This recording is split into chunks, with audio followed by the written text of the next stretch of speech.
Hello, and welcome back to my stables, and welcome to my stables if you're new. I am the Chocobo Keeper, and this is the Testing Chambers. I am still going through the true playlist. Or, not the playlist, but the playthrough. This, like I said at the end of last episode, this is highly extensive. And this is so in-depth, and I absolutely love it. I love that RPG feel for it. So, without further ado, let's continue on. I think we're in the 18th room, I believe. So, let's just keep on trucking. And we're back. Oh. The color it radiates is vibrant and pleasing to the eye.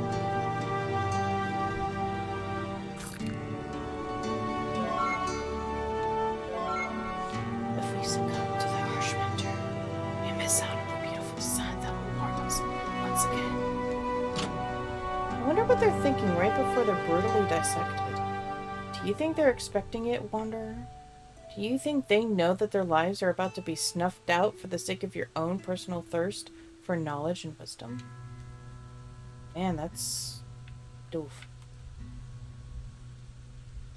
Hot sand covers the majority of the object, and the rays of the sun make it difficult to see its glimmer.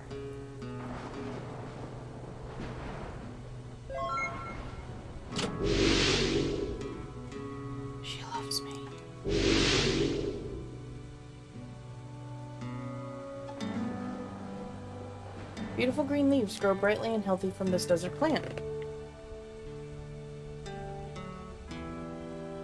This tree has managed to survive the desert heat. It provides a relaxing shade underneath its branches and leaves. This tree has seen better days and seems to be in desperate need of water. Kitty. You notice a small cat-like creature wandering about aimlessly. What would you like to do? Pet the kitty. You reach down to inspect the tags that are securely fastened to the collar of the animal. It reads name Foxy. You give Foxy a gentle pat of the head.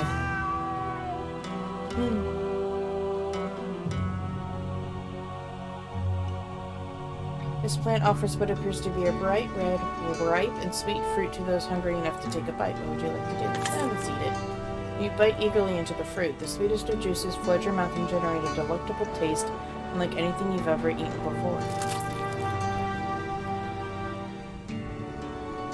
This desert cactus is covered with thick thorns. It's probably not wise to touch it.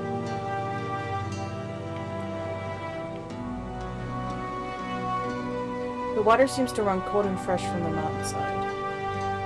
The water seems... oh, it just says the same thing. This tree has managed to flourish in spite of its environment. Water runs cleanly beside the tree, clearly offering much needed sustenance and hydration. A note is pinned to the bulletin board. It reads as follows. You don't have to stay, but you don't have to go. You could survive here forever. You at least deserve to know.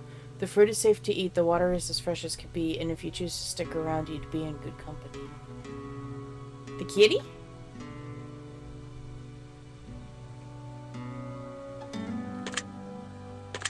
Save. A winged totem stands tall before you. An orb made of crystal absorbs sunlight and produces an incredible amount of heat, glistening and gleaming brightly. What would you like to do? Let's rub the crystal orb. You reach your hand out and rub the orb. It scorches your hand. Ow! You retract your hand from the orb and examine the damage. In the palm of your hand, a token is burned. Got a wisdom token from it. An old well sits open and welcoming in the hot desert sun. It appears to be functioning, equipped with all the necessities to gather water. As you peer down the well, you see something reflecting light within the darkness. What would you like to do? Raise the bucket. You begin to raise the bucket from the well using the rope as a pull.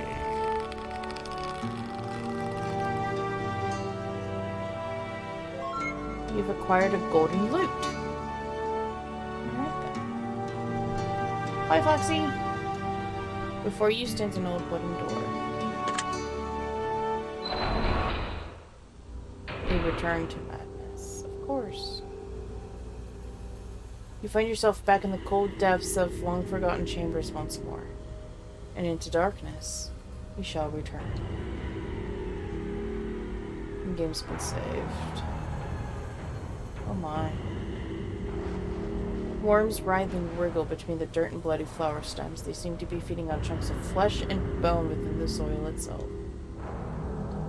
A clay pot with an assortment of flowers rests on the table. After inspecting the coagulated soil, it seems as though the flowers are being watered with blood. A decrepit leather chair sits in front of a cracked wooden table. In the seat of the chair rests a pool of blood that seems fresh and tacky, as if someone injured sat there to rest recently. There's a book, here's a clock. An old dusty clock sits on the wall. The case of the clock has minor scorch marks as if someone had briefly attempted to burn it. The hands of the clock stopped on 12:22.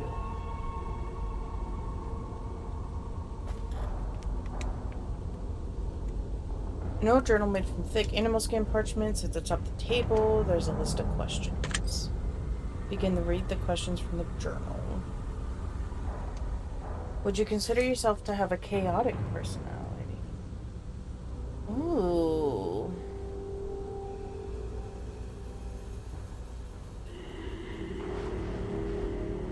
I would say partly. If you put it in Dungeons and Dragons terms, it's kind of like chaotic good, I believe. Like you follow your own moral compass, but you're still following the laws of wherever you're at.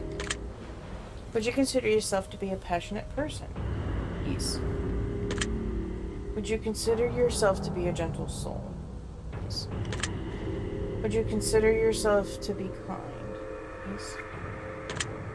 To your knowledge, has anyone ever hated you? Oh, probably. Have you ever truly hated someone else? Yes. The people I've cut out from my life. Forgive, but never forget. Do you agree with this statement? No, like I said previously, sometimes you just can't forgive, so... Everything happens for a reason. Do you agree with this statement? Yeah. Do you believe that war is sometimes necessary? No.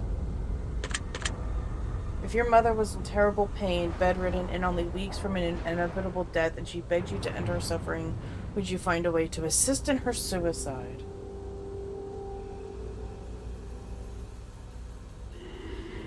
I would do the best I could. Do you ever take a step back to reflect on where you're headed in life? Yes, I've had lots of time to think about that. Have you ever experienced what most would consider a severe bout of rage? Yeah, I've had my moments when I was younger. Would you consider yourself to be a good judge of character? No. Do you ever feel uneasy for no particular reason? Do you have any long-term goals, and if so, do you have a plan in place in order to accomplish them? Yes. Yes, I do.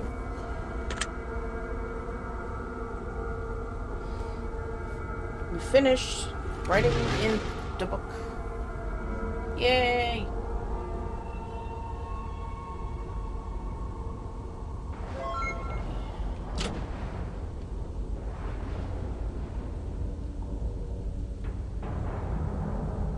I was about to say, we haven't encountered a butterfly yet. It's covered in soil.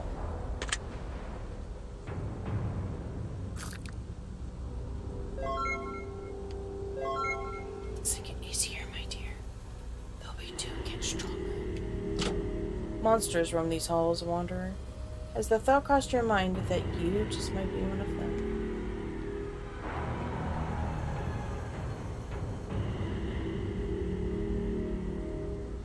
When you look closely, you can see little bloody fingerprints upon the object.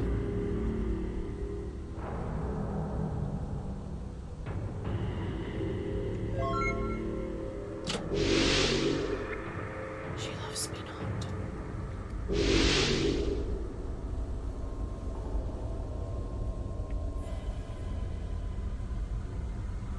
Shit, this is room 12.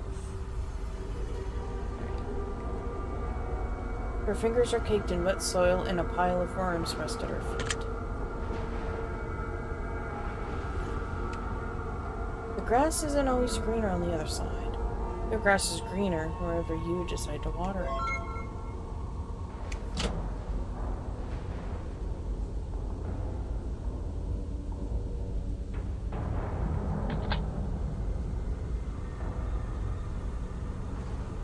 A pot of flowers sits on the wooden table. The flower pot seems tilted slightly, as if it's sitting on top of something and providing a lack of balance. What would you like to do? Let's look under it.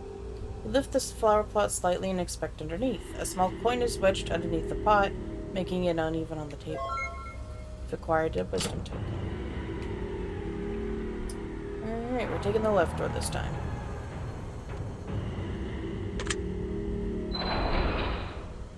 Sign up brighter. For the first time since wandering these halls and chambers, you get a sense of peace from being in this room. The game's been saved. Book, door, shiny chest. As you gaze upon the glimmer, a sense of peace and calm befalls you.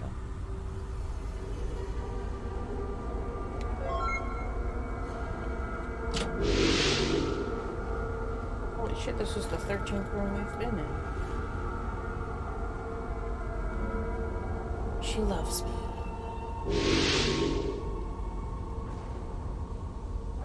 An old wooden chest rests before you, locked and chained shut. 2 words are as follows: blessing and curse. Let's do curse. What do we get if we choose curse?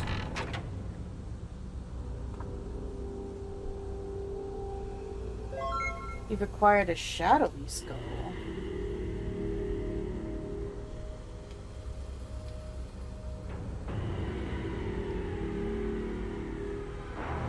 Carry the burden of your choices upon thine shoulders, wanderer.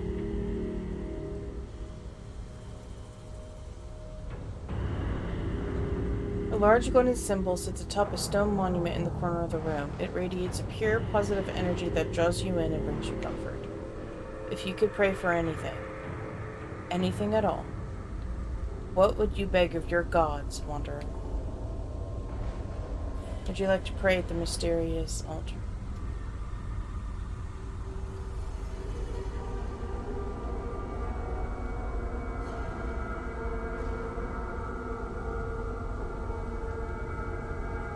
Pray for a blessing. You kneel before the altar, shut your eyes, and melt into the blackness of the room and recite a prayer in your head.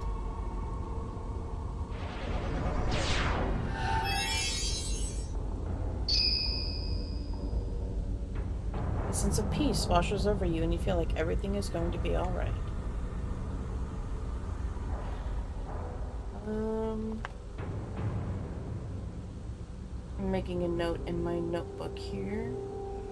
Choose resolve or forgiveness. Oh, here's the clock. An old dusty clock sits on the wall. The words "Pray with me" are carved into the bottom of the clock's case. The hands of the clock has stopped at 10 o'clock sharp.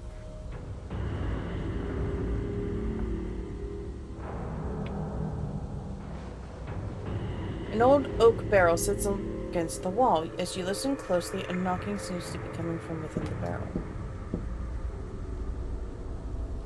What would you like to do? Smash the barrel. You give the barrel a mighty kick with all your power and strength. Glimmering between the broken pieces of the barrel is a small coin. Acquired a wisdom token. Interesting. Butterfly. It has a crucifix-like shape upon its back.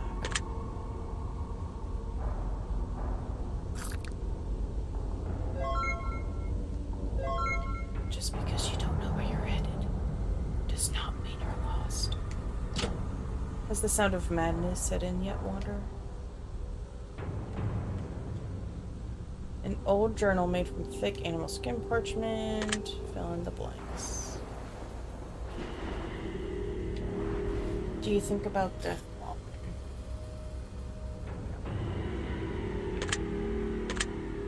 Do you believe you're going to live a long, eventful life? I would hope so. Do you ever talk to yourself?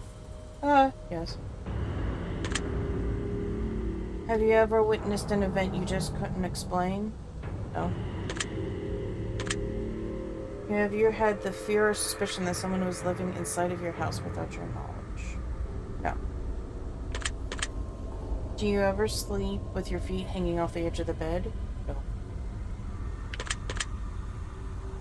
Have you ever considered that you might be crazy and just don't know it? No. Does the thought of an afterlife bother you or make you feel uneasy? No. Does the thought that there might not be anything after life bother you? No. Would you be willing to give up sex or masturbation for a year if it meant getting a deeper sense of peace in the end? I mean, for a year?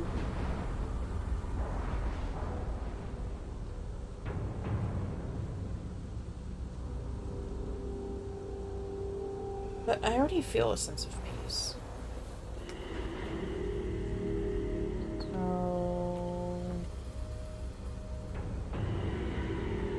a deeper sense, like... enlightenment, maybe? Oh no, but no. Would you consider yourself to be easily manipulated at times?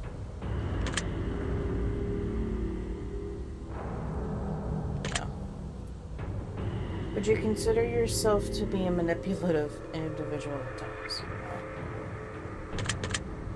Have you ever felt like you were being followed even when no one was there? Yeah, at times, usually when I'm walking around at night. Humans are the most dangerous thing on the planet. Do you agree with this statement? Hell, yes, I do. Would you consider yourself to be a dangerous person? No. You finish dating your answers. I'm gonna finish marking my book.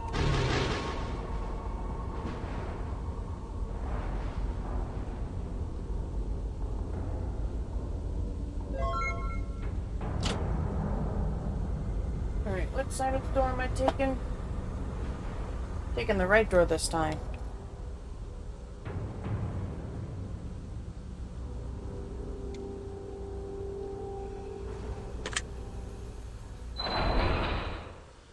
The halls of the harvester. Whatever positive feelings of warmth or comfort you initially felt in the previous room, you feel the polar opposite here. The game's been saved. Alright, here's a book. A wooden grave marker tethered with rope sits before you. Here rests wrath, or missing pride. One's wrath may be a burden upon one's very own soul, and not upon the soul in which wrath is sought to be placed. For if we were set out for a plot of vengeance and retribution, we must first dig 2 graves before we begin our journey forward.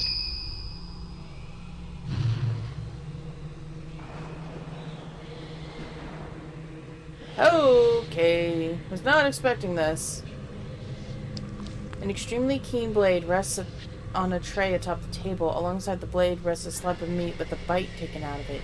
Upon further inspection, it appears to be a kidney. Ice-cold, bloodied water fills the tub in the corner. The blood surrounding the tub feels warm, wet, and fresh. What would you like to do with this reach? You reach your hand into the water and sift through thick, mucousy water. Feel something small and solid at the bottom of the tub. You bring it to the surface and inspect it. A wisdom token.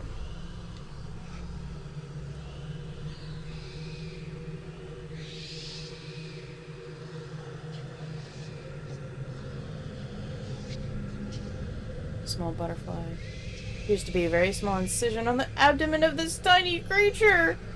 Oh, it's the victim of the kidney.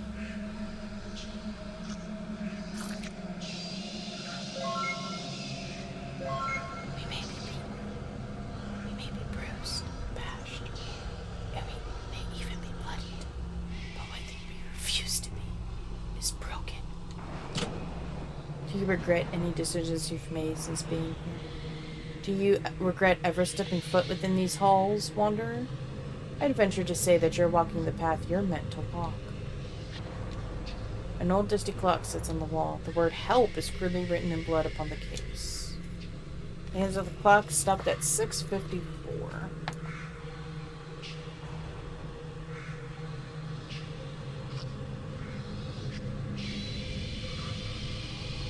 Okay.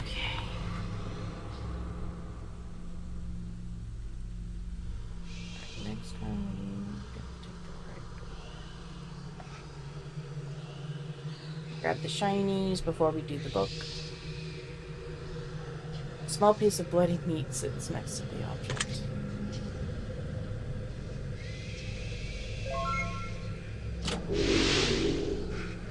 She loves me not.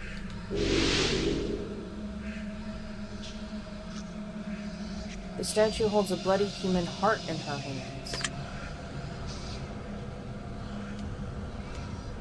While others are thinking, you should be doing.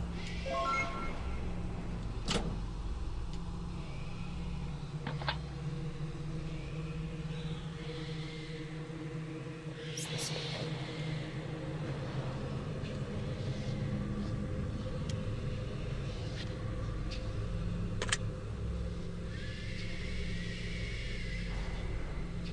Would you consider yourself to be a highly accomplished individual? No? I mean, didn't really accomplish all that much. Would you say that you sometimes lack motivation? Yes. Would you say that you sometimes lack discipline? No. Have you ever baked your confidence level and pretended to be confident that you actually are? Yeah, mainly job interviews. Have you ever had the regret of keeping someone in your life for too long? Oh my god, yes. Would you say that you have a tendency to hide your true emotions from people? Nope, I suck. I have a terrible poker face. I cannot hide shit from anybody. Are you afraid of what others might think of you if they knew all of your deepest, darkest secrets? Well, yeah. Have you ever lived in a constant state of dread, just wondering when the next horrible event was going to take place in your life? Not constant state, so I will say no, because we're being technical. It's not been a constant state. Have you ever used a substance or activity to mask your pain or avoid your reality? No. If you knew exactly what you had to do in order to become the best version of yourself, but it would take constant hard work, determination, discipline, and sacrifice, would you pursue that endeavor? Yeah. It's kind of self-improvement 101. Are you comfortable with the idea of living a life of mediocrity?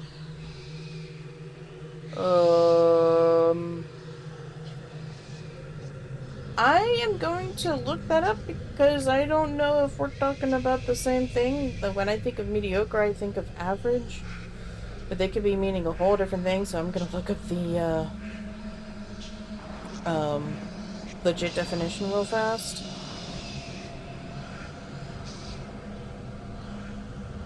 That doesn't help me. No. Alright, fine. Mediocre. Only of moderate quality. Okay, yes. Then, yes, I am fine with this. Do you believe that for one reason or another, for better or for worse, most people don't deserve you or what you bring to their life?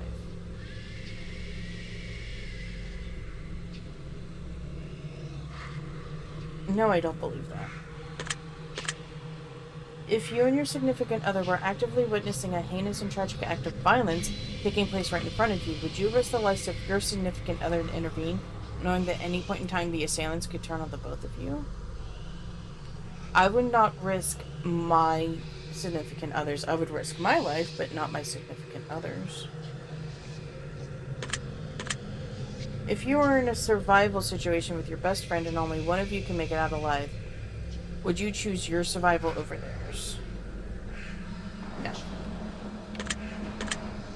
If you could give up your current life in order to pursue your greatest goals and dreams with the highest chances of immediate success, would you do it?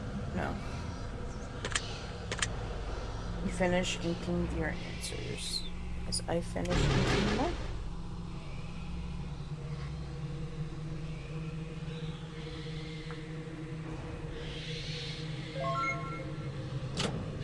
Which way are we going now? We're headed left.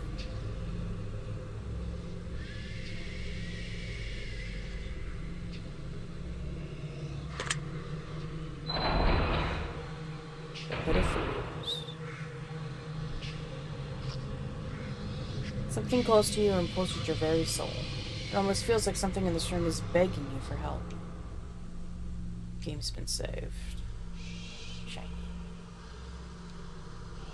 Upon closer inspection, the debris appears to be a mixture of small finger bones and stones that cover a crystallized object.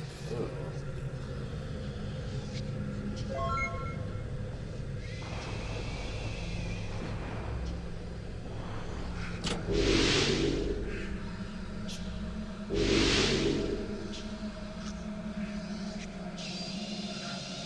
It seems to be covered in a white, dusty powder.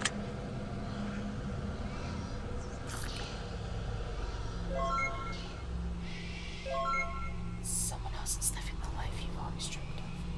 It's not because they're better than you. It's simply because they decided to take the chance you were too afraid to take. What if I told you that you were doing it wrong, Wonder? What if I told you that there was a better way?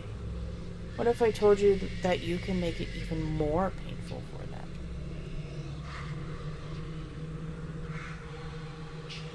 Holy shitballs! A pit of skulls and assorted bones rests beneath the floor. You hear faint whispers coming from the pit calling out to you. What would you like to do? Walk away until we are ready to handle this. A wooden table sits in the middle of the entryway to the chamber. It's covered in a thick layer of dust, and within the dust there sits an imprint of an object that has seemingly been removed.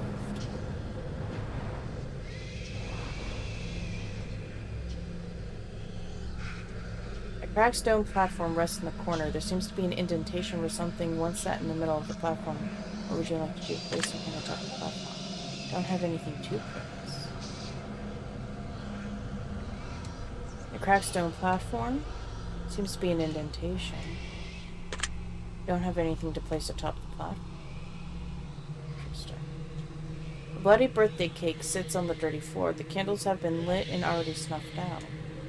What would you like to do? Dig into the cake. You extend your hand towards the blood-soaked birthday cake and begin to dig through it. As you're digging through the cake, you find something round and hard within. A wisdom token.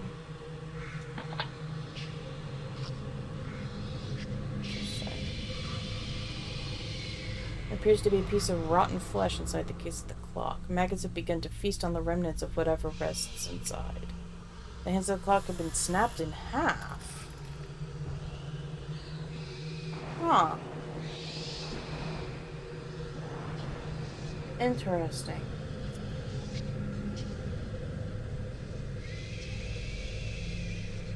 I wonder if we have wisdom tokens for that.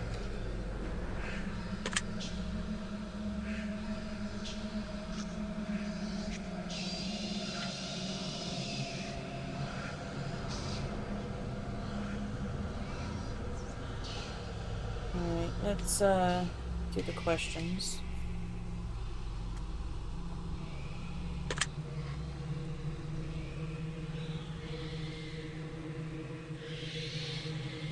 We all have our demons. Do you agree with this statement? Have you ever felt dead inside?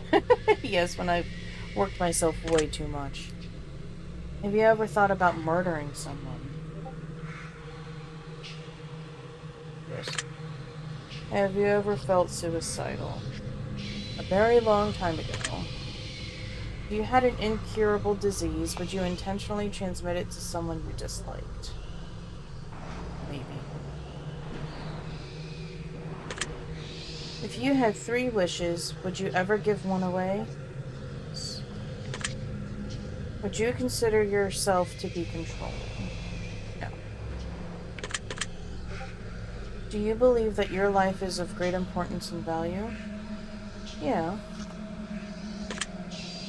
Do you believe that your fate is predetermined? Do you believe that our thoughts can manifest into reality? No. Would you consider yourself to be optimistic? Would you consider yourself to be pessimistic at times? No. I'm a realist. Have you ever wondered if you were already dead and just didn't know it? No.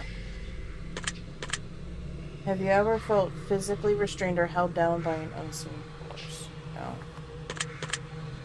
Do you believe that you have a soul? Yes. You finish your answers as I finish reading my notebook. Basically, blocking off all the stuff. Okay. Now, I'm going to save. Oh, we've collected 17 butterflies. Oh, we're missing 2 cents. Okay.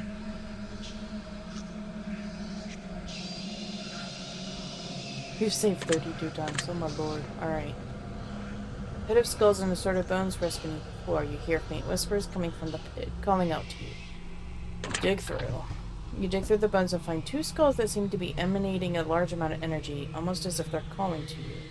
As you hold the skulls in your hands, the whispering you once heard has grown silent. Where are these the skulls I need?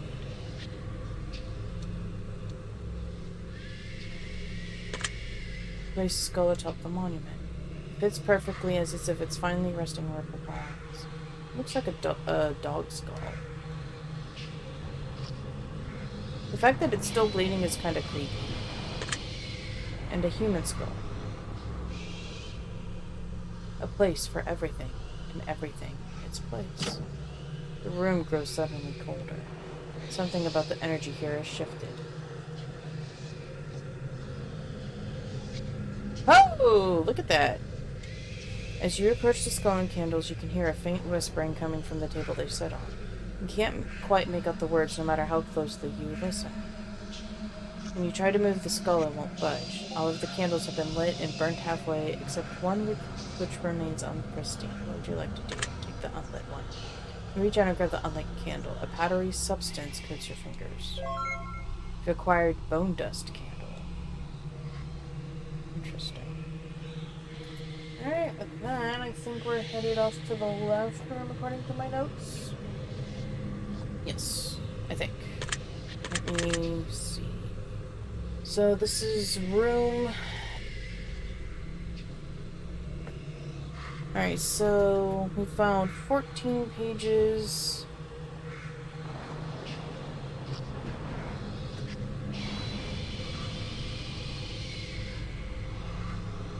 So... No, because there was a room before this one, right?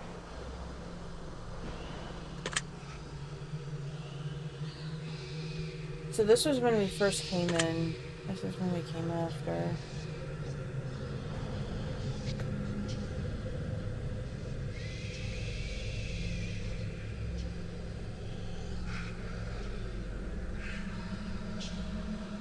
Oh, hell's bells. I can't remember.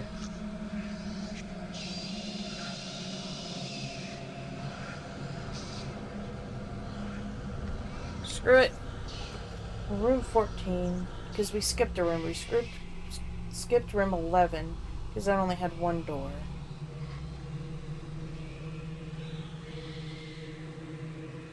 And there was not a book. I don't think there was a book in there.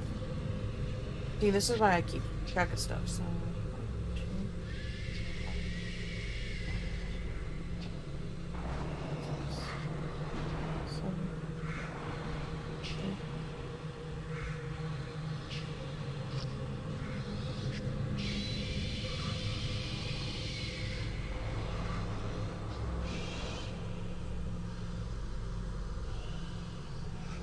So technically we need to take the right door. That's what I have in my notes anyway.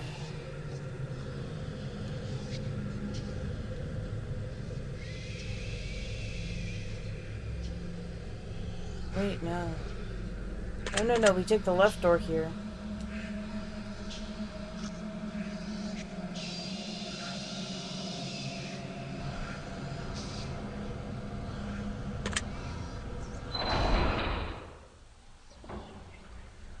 A way out? You hear the shuffling of feet in the darkest parts of the room, just out of reach of firelight. You get the sense that something very bad has transpired here. Game's been saved. Holy shit! A blood-spotted statue of an angel stands before you, pressing her hands together with her head hung low in deep prayer. As you stand near her, you can hear a faint whispering coming from the statue. It briefly looks as though the statue's lips are moving, as if the angel is mumbling to herself, but the longer you stare, the more silent and still the statue grows. Same thing. Oh, a blood-spattered statue of an angel sits with her eyes fixated on a blade sitting in blood, resting atop a stone table. It almost seems as though the angel's eyes shift and look at you for a brief moment. Perhaps your own eyes are merely playing cruel tricks. A dull iron blade sits in blood, resting atop a stone table. There's a certain darkness that emanates from the blade, and it gives off a very negative energy. You get the sense that this blade was not used for the best of intentions. Parchment and quill rest on the table before you. There appears to be a note left from a previous visitor. What do you want to do? Read it. If you're reading this, and it's already too late for me. I should have heeded the warning of the note I found earlier. I can't take it anymore. I shouldn't be here. No one should be here. This place does things to you. It distorts your mind. It drives you to do things. Things a good soul would never do. The things I've done, oh God, please. Forgive me for the awful things I've done here. I should have listened, and now there's only one thing left to do. There's only one way out of this hell, and it knows it too. The watchful one. The monster in the walls. It knows just when we're about to break, and it provides an exit for us. It provides our way out, just when we can't take anymore. I will take my exit now. I will find solace in knowing that my selfishness, my greed, will not go unpunished. I will atone for all I've done, all of those I've heard in search for answers of self. I will take my leave, and pray that my soul finds its way out of these wretched chambers once and for all. Signed, Just Another Wanderer.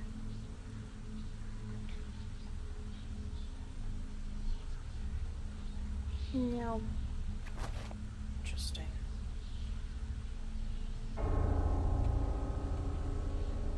Clock. The hands of the clock have been replaced by severed fingers. The fingers on the clock have stopped and frozen on 1:11. Interesting. We're back to, the beginning time. No journal made from the, thick stuff. Let's do some Mad Libs, people. Do you love yourself? No. Have you ever hated yourself? Yes. Have you ever wished that you had never been born? Do you ever get chills up your spine when someone walks behind you? Yes. Have you ever watched someone die? No. Have you ever stolen something personal from someone and then returned it without them knowing? Do you always lock the doors to your home? Yes. Do you sleep with the window open? Sometimes, so yes. Would you add a decade onto your life if it meant taking a decade off the lifespan of a random individual whom you'll never meet or come into contact with? I mean, why not? Have you ever felt like someone was watching you through your window? No. Have you ever wished that someone you've hated would die? I'm not proud of it, but yes. Do you ever feel the possibility of permanently losing your memory? I have. I have lost much of my memory. I like to say my memory is like Swiss cheese because there's holes in my memory, and it's now short-term memory that's being affected as well. Would you consider yourself to be a good person? Yes. Would you consider yourself to be a bad person? No. Have you ever felt like maybe you're not even a person at all? No. You finished up your answers. Yay for us.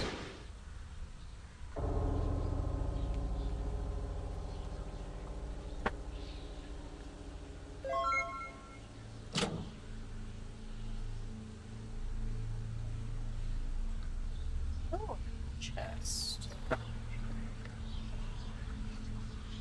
Handprint appears to be carved.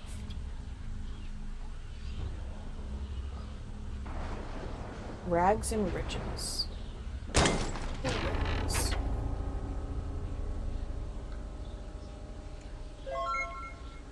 commoner's garb.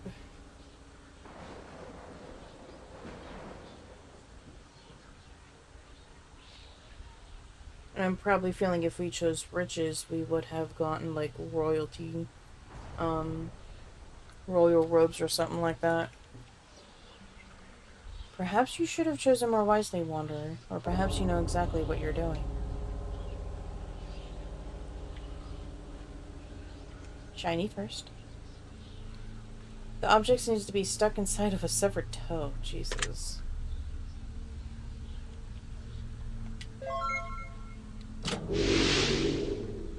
She loves me not.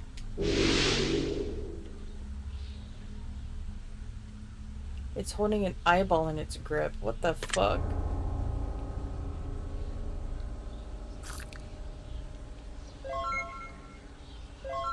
You may not be able to change your beginning, but if you act now, there's still time to change your ending. What are you going to do with the wings you've collected? Gonna open up a discount butterfly shop, Wanderer? Everything is half off?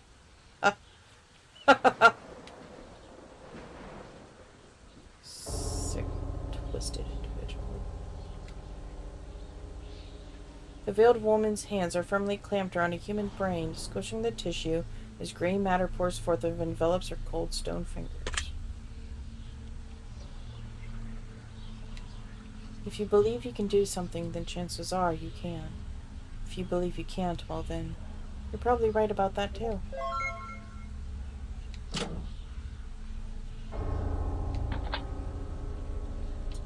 Alrighty, so... we're gonna take the left door now. Wait, no, we took the left door last time.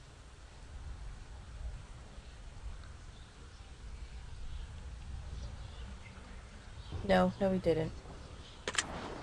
Oh, jeez Louise. Then you start confusing yourself. Innocence lost. As you open your eyes and gaze around the room, visions of your childhood cloud your mind. Some memories bring you nostalgic bliss, whereas others bring you brief heartache and grief before you quickly flush the thoughts from your memory and continue onward. Game's been saved. The shit? Blood-soaked gifts litter the table before you. Each box looks pristinely wrapped, yet caked with dirt and blood. Unopened presents and gift-wrapped boxes litter the table. Each of them feel nearly weightless, as if all the boxes are empty. Oh, okay.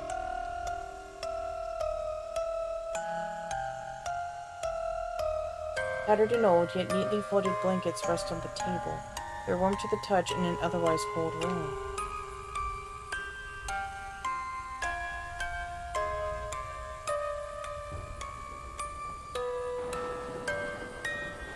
It sits among a pile of cold tea.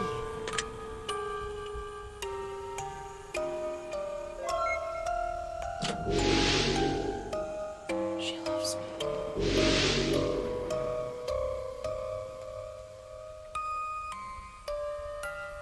Its wings begin to sparkle.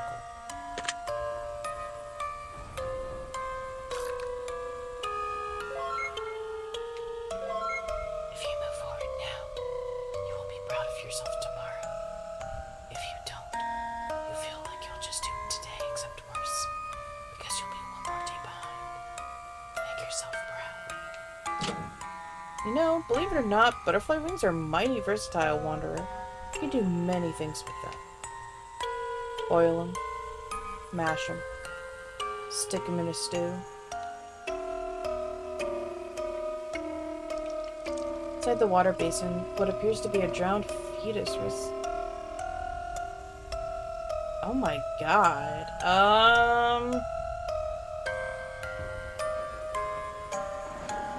Alright, sensitive information. Holy shit. I'm not gonna read the rest of this out loud, because it's kinda unsettling.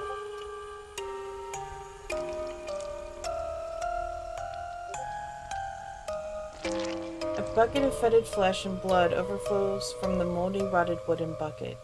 Inside the bucket appears to be afterbirth and the carved insides of what was once must have been a wall. What the fuck is this room? A small ritualistic altar rests on the dirty floor, coins sit among candles, all surrounding a picture of me. Among the coins you notice, there's one in particular that's only half a coin. Take the half. You require the right half. What time is it? Small bloody handprint is pressed onto the case of the clock. On 2:22 again. Did we make a round? Did we do a full round here?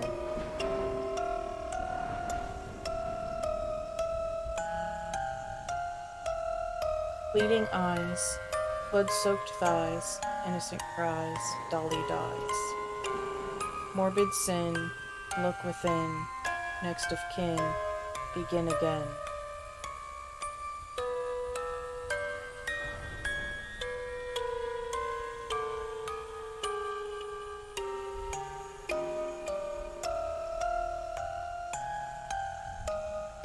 What would you like to do?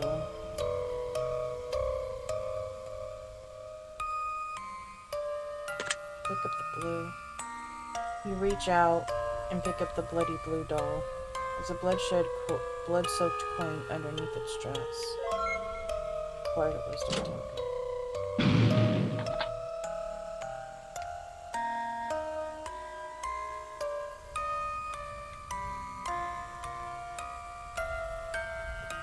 Oh boy.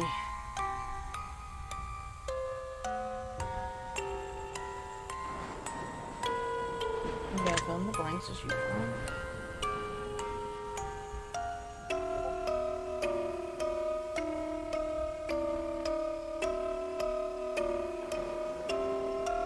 Are you afraid? Oh, hell, I'll put my notebook down. Sorry, guys.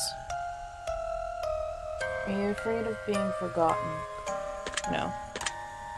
Have you ever heard voices in your head? No. Do you have a habit of starting projects and not finishing them? No.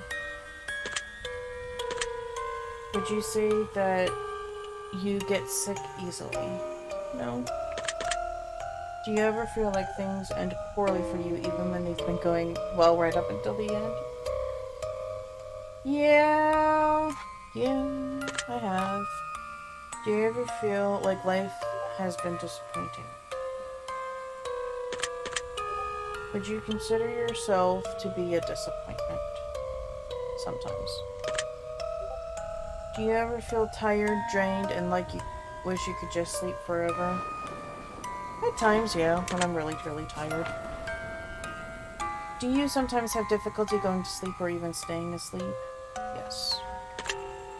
Do you ever wish you could be more productive? No.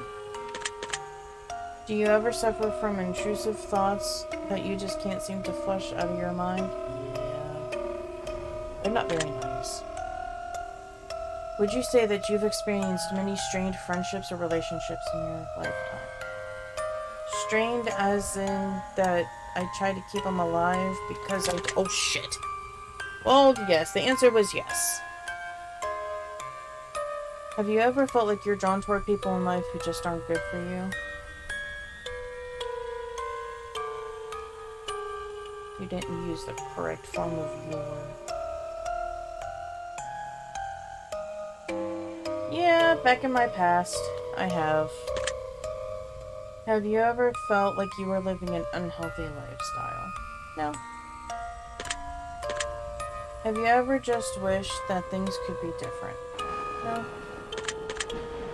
You finish inking your answer.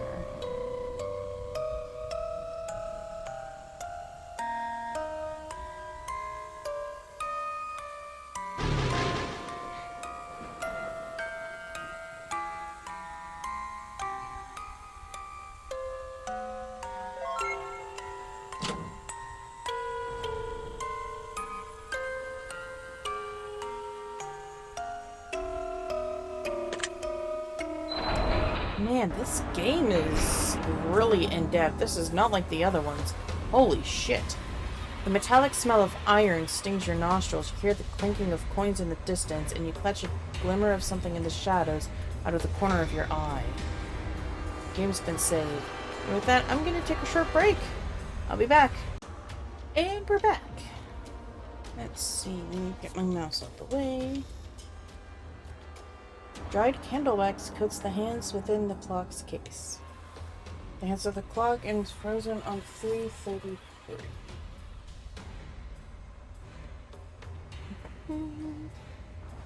Get my handy dandy sheet.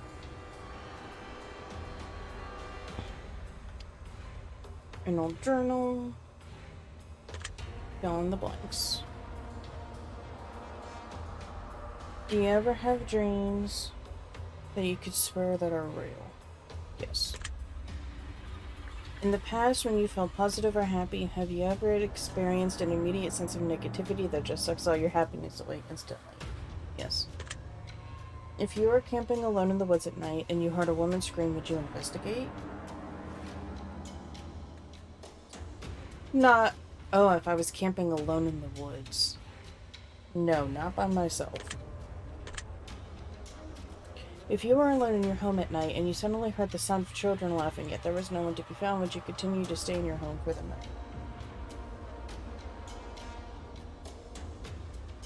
Yeah, I just ignore it. If you were camping in the woods alone and something kept on zipping your tent, yet you couldn't seem to figure out what it was, would you continue to stay in the woods? There's an easy solution to that. You just zip tie the zipper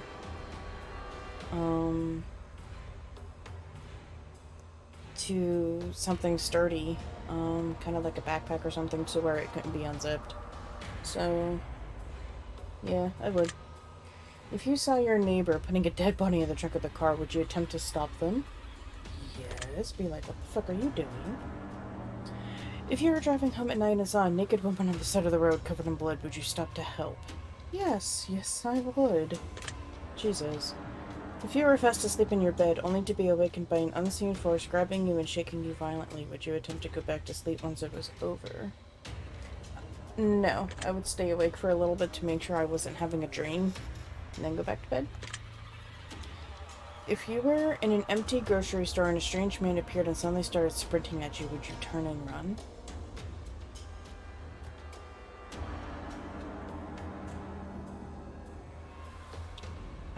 No, I would stay and fight. If you were home alone and sitting in the bathtub when suddenly the lights turned off in the bathroom and the door began to unlock and slowly swing open to reveal no one standing there, would you get dressed and leave your house immediately? Yeah, I would. If you had to resort to cannibalism in order to survive, do you think you could do it? If the person was already dead, then yes. But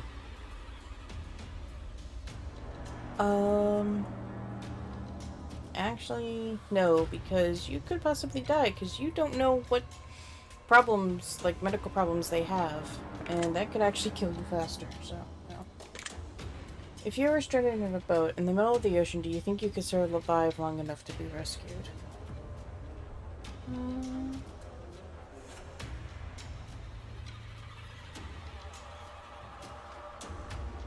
Yeah, I think so. Have you ever thought about what it'd be like to burn to death? No. Would you consider yourself to be a morbid person? Sometimes. One final question remains on the page. It's emboldened and outlined in red. Are you satisfied?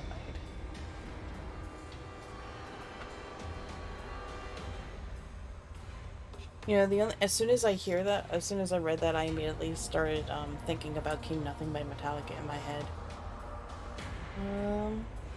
I believe I am, yes. That's really what it all comes down to, isn't it, Wanderer? Are you satisfied? Satisfaction is the death of desire, you know. You finish inking your final answer. Is this the final... Is this the final page? Ah, the final page of the journal? Oh, wait, no. Is this the final, fragment? wonder. Alright, there's Butterfly. A pentagram-like symbol rests upon its back. Jesus.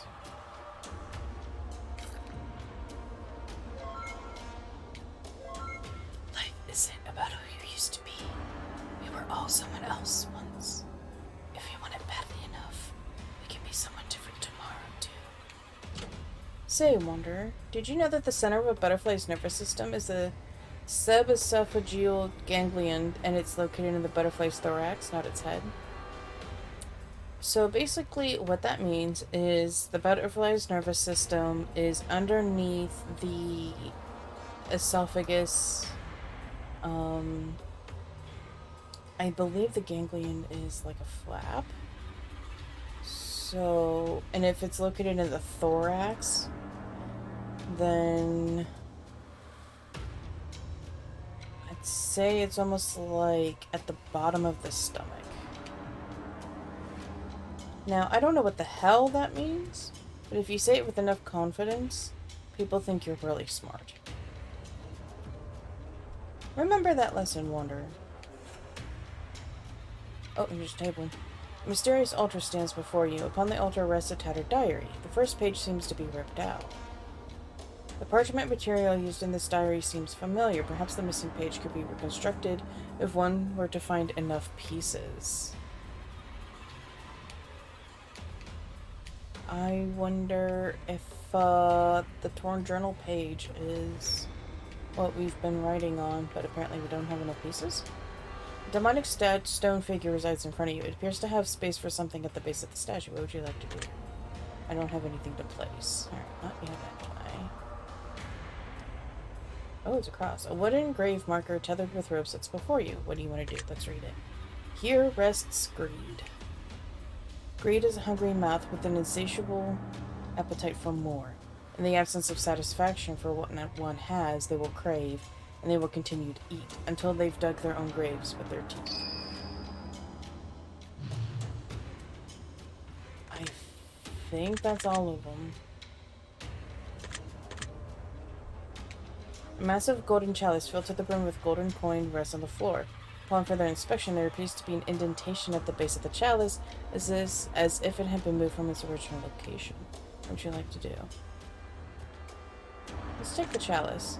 You take the chalice in your arms. It feels quite light considering how large and full it is. Wisdom token. The veiled woman has a bloody coin. Oh, a bloody coin rests between her fingers. So we'll lay the token. You hear a voice. Courage is not being fearless, for there is no courage with the absence of fear. Courage is being afraid, yet acting anyway. Are you a courageous soul? You paid tribute and received a blessing.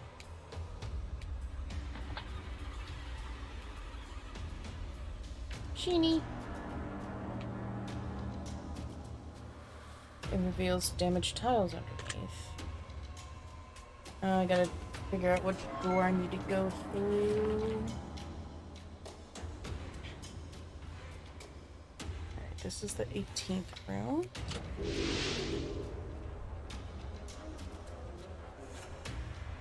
She loves me not.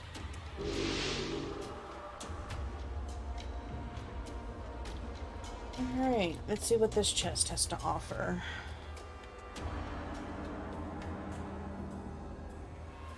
The words this time is future and present. I'm gonna choose present. What do I get for choosing present? Magic mirror. Okay.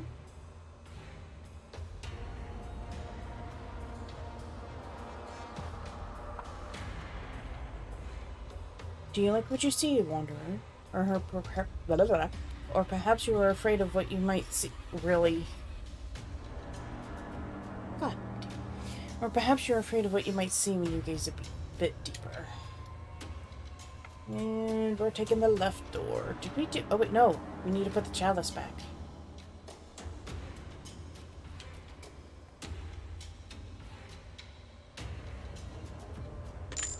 You place the large golden chalice at the base of the statue. The gold coins within the chalice quickly melt and turn to blood overflowing and spilling onto the floor. The blood forms a symbol on the ground before you. The chalice runneth over with blood money. A single coin is left in the chalice, unmelted and undamaged. It's unlike the others that it sat amongst, and it floats to the surface, carried by the steady flow of blood.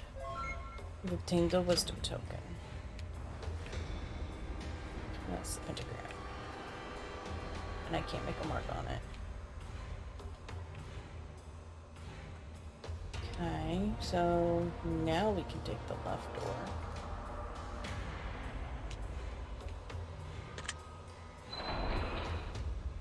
The interrogation room. You think you hear what sounds like someone flipping through pages in a heavy tone. You can't quite figure out where it's coming from, and you don't see anyone else with you in the room. The game's been saved. So I need to see... Oh, we're missing one. I think it's pride we're missing. Oh. There's the clock.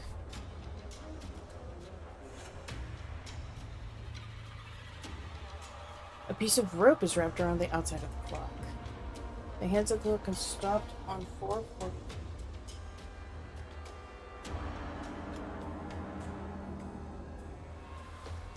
One half of a noose rests on this table. The rope has been severed from the loop.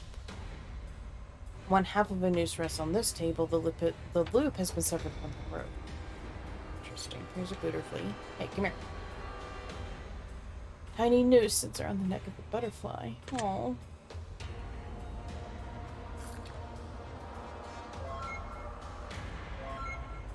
It's just as important to be grateful for all the things we have as it is to be grateful for all the things we don't have. You're getting closer, Wanderer. Can you feel it? I can feel you. That's creepy. A wooden grave marker tethered with rope sits before you. Here rests pride. Pride will always come before the fall, and it will always create long distance between two close people. Pride seeks to break us from the inside, but I assure you, no one has ever choked from swallowing their pride.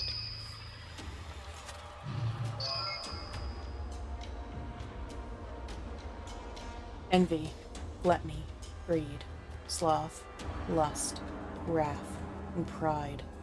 All things that grow within, all things we cannot and mustn't avoid entirely. They all have their place, and they each have their uses. Everything in life is about balance. Exceeding the bounds of moderation builds a tower upon an unstable foundation, and we shall watch our kingdoms crumble if we stack them too high and heavy with any one of these.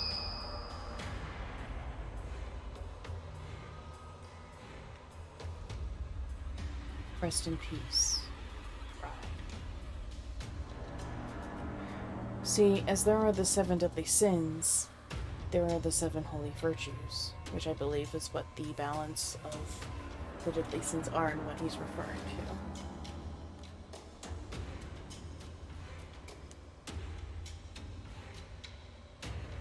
Alright.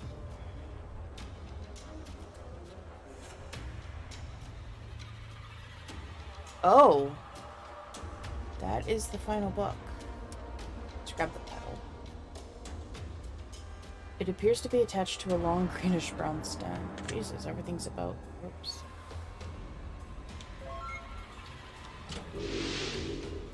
She loves me. Oh. Now come, Wanderer. Come hither at once.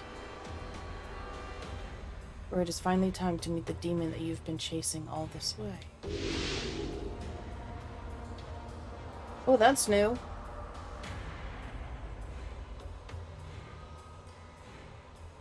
An old stone plaque sits pressed against the wall. The chiseling has been lost to the test of time, and you can't quite make out what it was once meant to read. Interesting. Oh, chest. The words are knowledge and power. Knowledge, please. What do I get? What do I get for brain power? Big brain. The Book of Knowledge. Book of Knowledge, okay. Book of So I wonder if we chose power, if it would be either a book of power or like a weapon of power or whatever.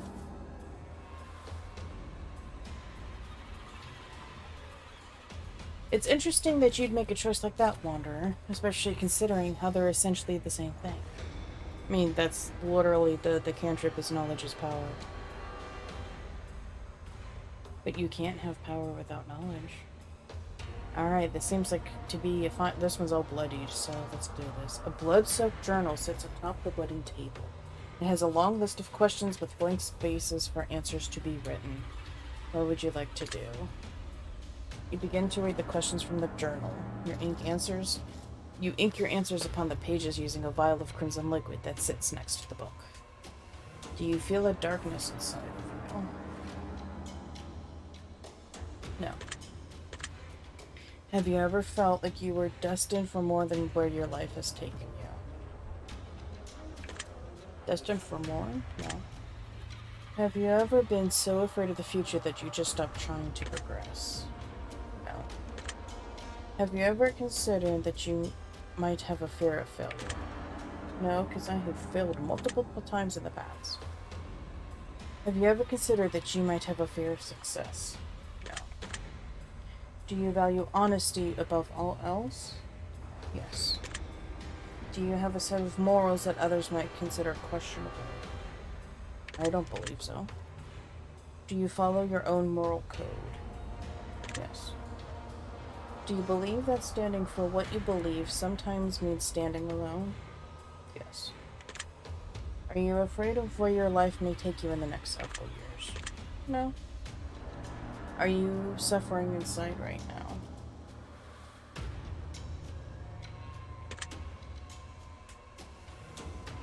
Do you ever wish that your words would fall into ears that weren't so deaf? Basically,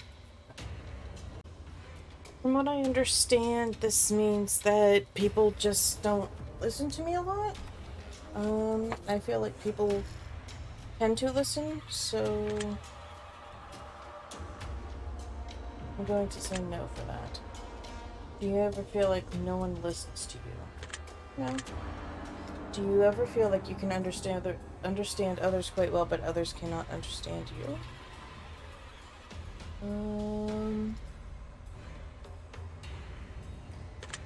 It's a hit and miss. Sometimes I don't understand others, and others don't understand me. Sometimes I can't understand others, but they don't understand me. Sometimes I don't understand others, but they answer me. So I'm just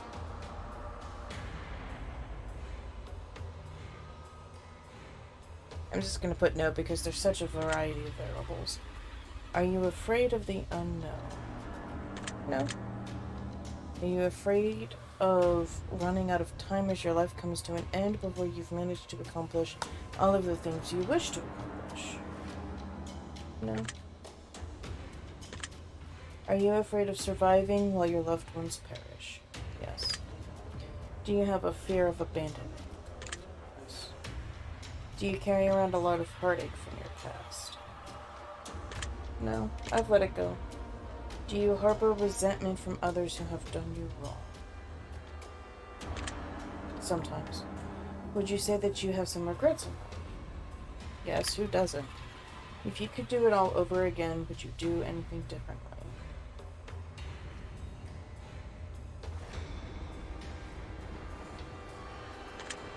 No, because I wouldn't have learned the things that I learned, I wouldn't know the things that I know, and I wouldn't have met the people that have changed me for the better. Are you proud of who you've become? Yes. Do you feel like your choices and circumstances in life have made you who you are? Yes. Do you wish you would have been treated more fairly by others in the past? Yes. Do you strive to treat others better than you might have been treated? Yes. Do you ever wish you could help more people? Yes. Do you sometimes wish you could more easily help yourself? Yes. Do you look forward to where life may take you? Yes. Do you ever feel like you aren't living up to your full potential sometimes? If you knew that following your dreams would end in certain success, would you do whatever it takes to pursue and achieve them? No. There are limits. I'm not going to be a cutthroat bitch just to get what I want. If you could travel into the past or future but never return to the present, would you do it? No. Have you made peace with your past? Some of it, but not all. Have you made peace with your current circumstances? Yes. Are you afraid of what conflict may arise in the future? No. If you could work twice as much as you do now and reap twice the amount of benefits from doing so, would you do it? Yeah. Do you ever wish that you could be forgiven for the wrong you've done? Yes. Do you sometimes blame yourself for when things... Do you sometimes blame yourself even when things may not be your fault? Yes. Do you feel that others place the blame on you more often than they should? No. Would you enjoy a month of solitude with no communication with the outside world?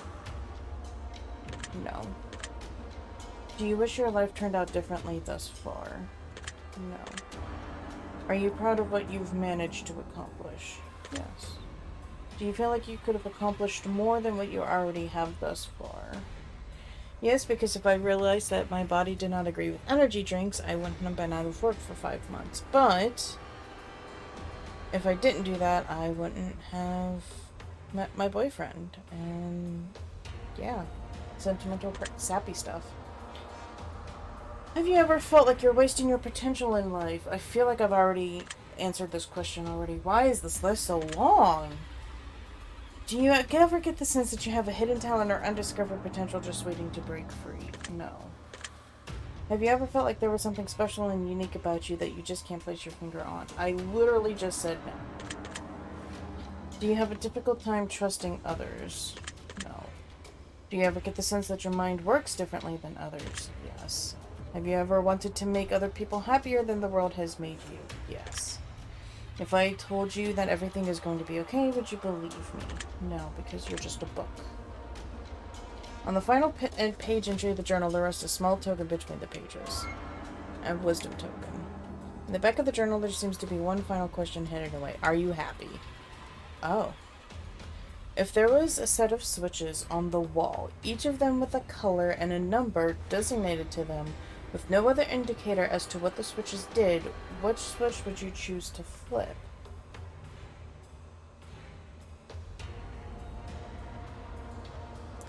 I wouldn't flip any switches because I don't know what's going to cause my doom. Your decision's been noted, your mark's been left. The sound of the door unlocking can be heard in the distance. Alright, I'm going to take a short break. Alright, I'm back. I have some water with me, and my notebook is ready. Let's do it to it. Yes, same door as before. Upon a rotting house. The smell of mold fills the chamber you now reside in, unlike any that you've experienced before.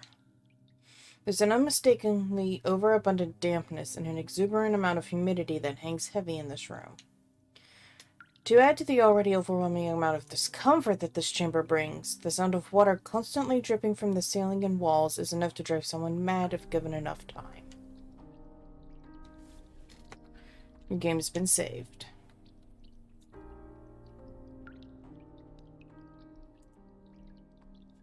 Alright, let's see what... Oh my. Oh. So this used to be a kitchen.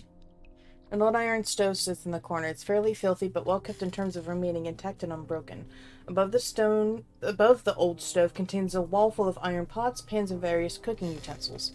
Interestingly enough, the cooking utensils appear to be unused and in good condition, if not a bit dusty. Various cobweb-caked crates of rotten, moldy ingredients rest on the kitchen floor. This crate seems to contain an odd mix of carrots and peppers. This crate contains salt-preserved fish heads that have not been kept properly. Ew. The sink that sits against the wall is rusted and filthy. A sour stench rises from the drain and mixes with the smell of hanging garlic and herbs from the wall above. An old, crusty, stale, and hardened bread sits on the countertop. Small jars of viscous liquid rest next to the bread. Cobweb-caked crates. This crate seems to contain cabbage. The spiders have made their home between the leaves.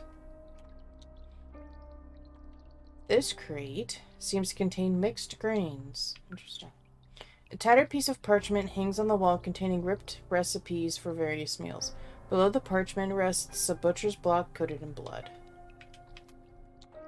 An old dusty clock sits on the wall. Grease and grime are caked upon the clock's degraded case. Degraded case, I'm sorry. The clocks have stopped on 5:55. Bleep. Sorry, I need a new page now. 5:55. Oh my, this doesn't look good. An old painting of dark figures standing in front of a castle sits on the wall. The figures in the painting are faceless, yet you can feel them watching you as you gaze upon them. An ash-smudged map of lands you've never seen or heard of before rests on the wall. Nothing about the lands or travel routes seem familiar to you whatsoever. Broken glass with chunks of flesh and heaps of blood rest still on the old splintered oak table. Cobwebs cling to the stools resting around the table, and the legs of the chairs seem to be chewed apart by some small critter, adding to their degradation.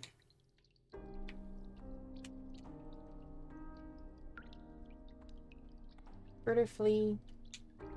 A small butterfly flutters near you. The wings of the butterfly appear to be rotting and festering. Oof.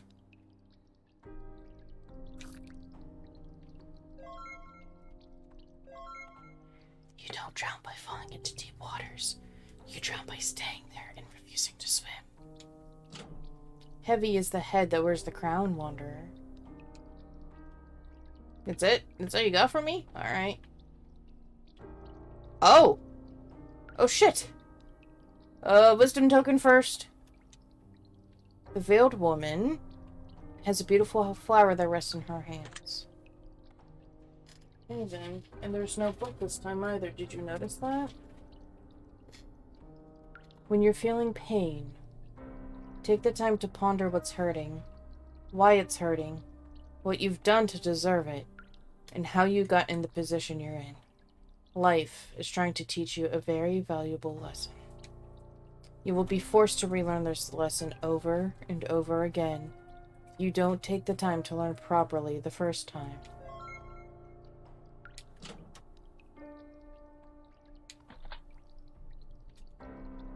Alright, I'm a save.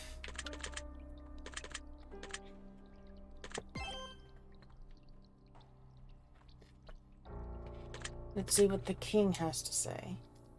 An unworldly king sits alone at a decrepit wooden table, lost deep in thought. He pays no attention to you as you approach, yet he mumbles quietly to himself just loud enough for you to make out a few words. The king's eyes shift violently toward the crystalline petal collection that you've acquired on your journey. The king fixates on the petals for a moment, then averts his gaze from yours as the room grows dark and still. Dark and still.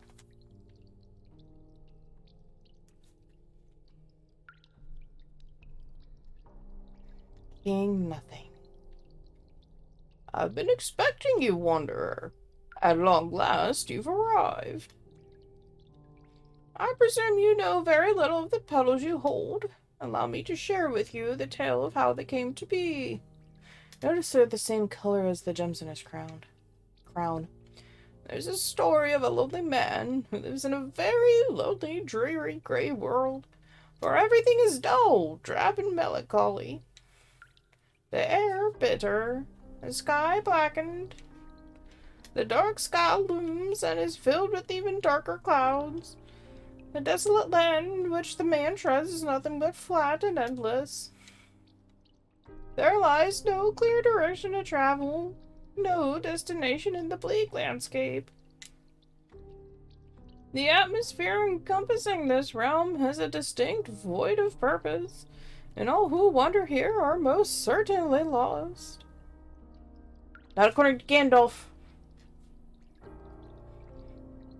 The man walks through these fields each day and every day alone, until one very special day, in the middle of these dreary fields, he discovers something full of color and life. Something vibrant, something which radiates a rare, special glow, unlike anything he's seen before. He carefully approaches and looks down upon what seems to be causing this phenomena. Before him sits a flower. But not just any flower, mind you, no. This flower is special. This beautiful, intoxicating flower is unlike anything he's ever seen before. It radiates a positive energy, a powerful aura. Upon seeing this flower, the man feels instantaneously euphoric. He lays next to the flower and admires its beauty, basking in the constant flow of energy that it gives him. He wonders, how can something with beauty such as this exist in a world engulfed in seemingly endless darkness and gloom? And with that, he spends as much time as he can with the flower, till the sun inevitably sets, and darkness begins to fall. It's time to go home. It's time to leave. It's time to say goodbye. The man crawls to his feet, dusts himself off with a few brushes of his attire, and feels noticeably happier than he did before coming upon the flower. He then walks home and enters a small wood-built house, gets into his bed made of rough woolen covers, and tries as best he can to get some sleep. As he closes his eyes, the last thought on his mind before slipping into unconsciousness is the flower. And the flower is what he dreams of on that night. When he awakens from his incredible dream of spending more time with the flower, he decides to get dressed and immediately return to the field in which he saw the thing that radiated such vibrance and beauty, hoping that it would still be there waiting for him. After traveling, he arrives in the field, and the flower still remains. So, the man happily lays down next to the flower once more, just as he had done the day before. He begins to enjoy the energy that the flower pours into him, admiring the petals endlessly. And then, darkness falls once more. The man begins to leave, but this time less satisfied than before. He arrives at home, gets into bed, and tries to sleep, but this too offers a different experience than the previous night. As he closes his eyes, the man is restless. He's uncomfortable. He's perturbed. He has a difficult time falling asleep because the flower that makes him so happy isn't with him anymore. The flower is somewhere else, in some field, growing in such a dark world all on its own. And he, too, is all on his own. The man begins to bellow and weep, until eventually he cries himself to sleep. He awakes in the morning, immediately gets dressed in whatever clothing he can find, and bolts out the door to the field, not slowing his pace even for a moment until he arrives. He leaps to the dirt floor and lays with the flower all day long, enjoying the energy that it radiates, just as he did in the days prior. And just as the days prior had ended, the darkness falls once again. The man gets up and begins to walk home, saddened and burdened with a heavy heart. But something calls him back. A feeling in the pit of his stomach. A hole in his heart. He turns and walks back to the flower, and he plucks it from the soil in which it has grown its entire life. He puts it into his pocket and hurries home excitedly. He lays in bed with a smile on his face and sets the flower on his pillow. He begins to admire the beauty of the petals all night, and they continue to bring him so much joy, so much bliss that he had never had the pleasure of feeling before. The man is beyond content. For the first time in his life in this dark, ugly world, the man is happy. For now he gets to spend all of his time with the flower, and he gets to enjoy it constantly, whenever and however he'd like, never having to say goodbye. As the days go on, they quickly turn to nights, and the nights quickly turn back into days. After a week has passed and his heart is full to the brim, the man notices something about the flower that he hadn't realized before. The glow it once had, its begun to fade. The color that was once so vibrant had begun to grow pale. The leaves that were once so lively and green had begun to wilt, and the stem which held it so high above the ground had become soft and started to rot. The flower was dying, and the man knew what was coming next. He watered it profusely. He nurtured it gingerly.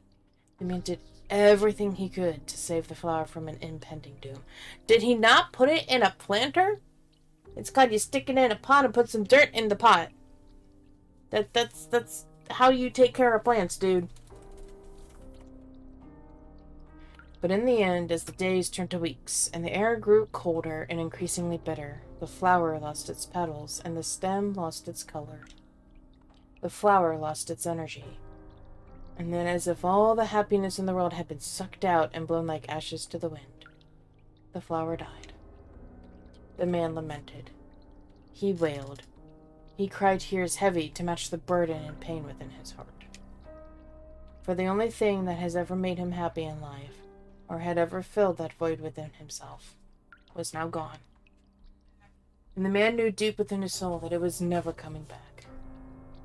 He killed the thing that he loved and treasured so dear because he wanted and craved it so badly. He wanted it for himself. His selfishness, his greed, his possession, my precious, killed the flower, and he would never know happiness again. I killed her. I killed her vibrance, her beauty, her radiant energy. I plucked her from what she needed to grow and be herself, like a candle burning in a windswept corridor, and I carelessly snuffed out the flame that once shone so bright and lit the way to a better, brighter, happier future for all. Instead of enjoying my flower for what she was, instead of being appreciative of the time I had with her, I couldn't have just been content with the circumstances. I plucked her from the very life source that she needed in order to flourish and grow. I sought to possess her, and in turn I lost her. Forever. My flower was no longer what she once was when I came to know her, but instead left as an empty, soulless husk of her former self. And now, so too am I.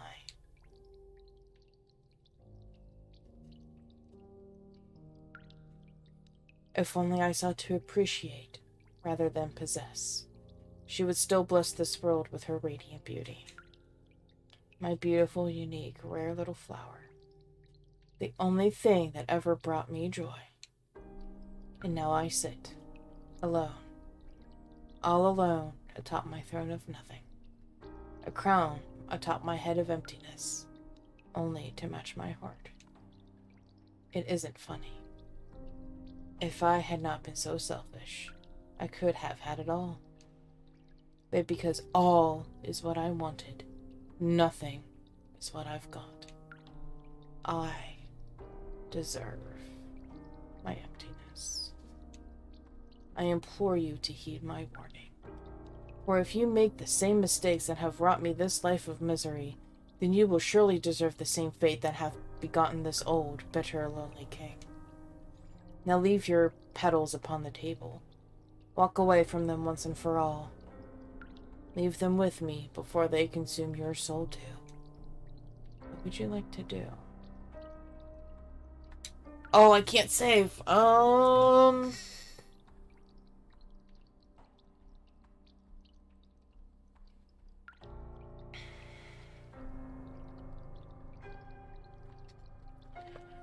am going to leave the petals.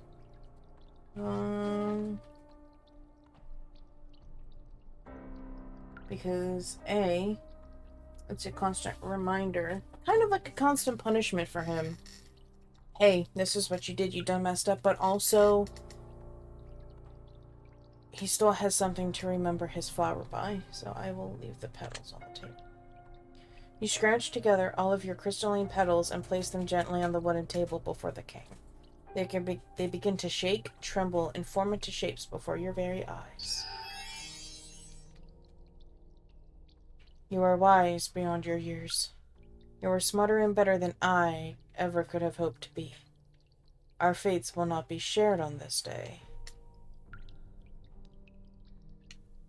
I dub thee King Nothing.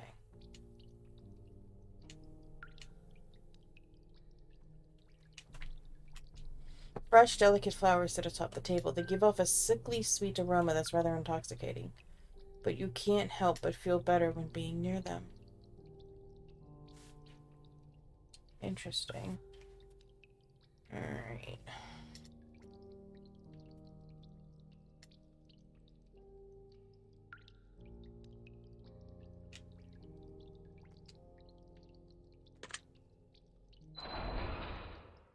The Halls of Reflection.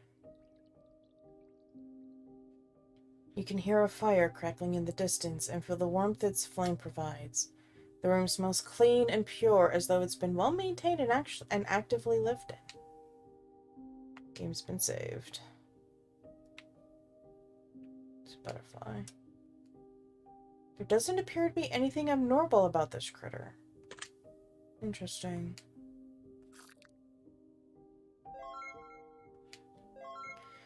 Take a moment away from the pain to smile now, my friend. If you only knew what life had in store for you, you'd be dancing in the rain as we speak. It is time to reap what you've sown, wanderer. May it be a bountiful harvest. The butterflies that you've collected in your journey swarm together and form a message in the air. It's important to recognize who you decide to make your priority in life. It's equally important to recognize who has decided to make you one of their options. It's of dire consequence that you learn not to cross seas for someone who wouldn't even jump a puddle for you. The faster you recognize this, the happier you'll be. What was more important to you? Was it the journey? Or was it the destination, wanderer? No reply. Okay. A piece of parchment hangs on the wall. It contains a list of names you've never heard of. Strangely, all of the names appear to be written upside down. The fireplace rages on, yet the cobwebs around it cling tight and refuse to burn. There's no way that the fireplace could stay lit for a long period of time with the current state it's in. Someone has been here recently. An old painting of a man with a distorted face rests on the stone wall. His eyeball appears to be plucked out of his head and rests on the table in front of him. The painting is tilted. Oh, it's titled The Watcher. Interesting. Okay. Oh, look at the little teddy! It's a demented teddy! I love it! Royal tapestry hangs on the wall. It's obviously seen better days. A stone chair is positioned tightly against the wall. In the seat sits a peculiar figure. It remains idle, yet you get the sense that it's watching every move you decide to make. Something rests in the hands of the figure. What do you want to do? We can inspect it. Okay, let's inspect. You inspect the hands of the figure and discover it's holding a small coin. Alright. That seems dangerous. An old dusty clock. The hands of the clock and stopped at 7:06. That's a new one. We haven't gotten that far yet.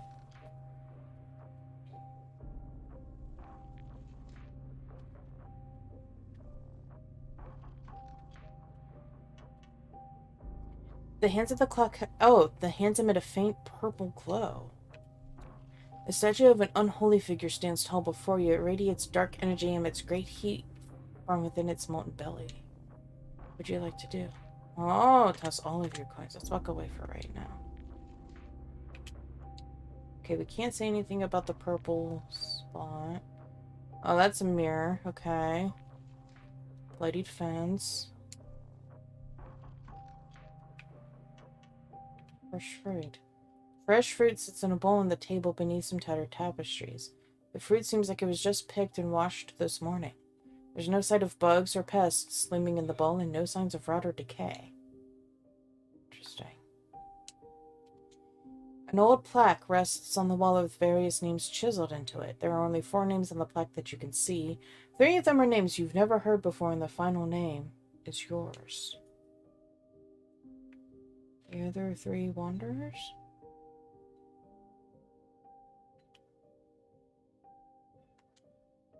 Alright. Let's do the coins. You toss your wisdom tokens into the belly of the beast. You hear a dark voice echo off the walls of your mind. You've come this far. Take a good, hard look in the mirror. You deserve to know the truth. You've earned your reflection. You have paid tribute, and you'll get exactly what you deserve. I mean, we've been paying tribute.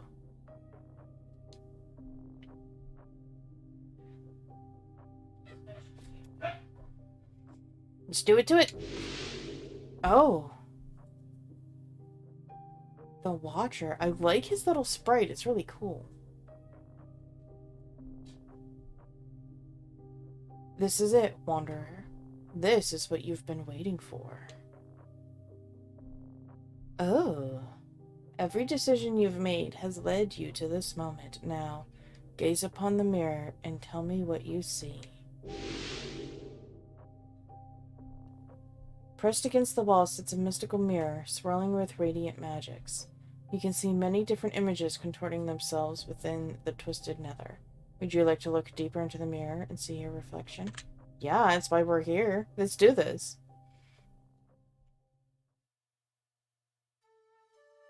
Mirror, mirror, show to thee what secrets have been hidden from me. Show me weakness, show me strength. Describe in detail, tell in length. Show me what I've been afraid to see. Show me who I'm afraid to be. Show me everything, reflect it true. Show me why I've come to you. It's a neat little poem. I like that. You gaze deeply into the mirror at your own reflection. What it reflects back at you are the answers you seek. Deep within the mirror, a reflection is formed. It has revealed to you the reflection of duality.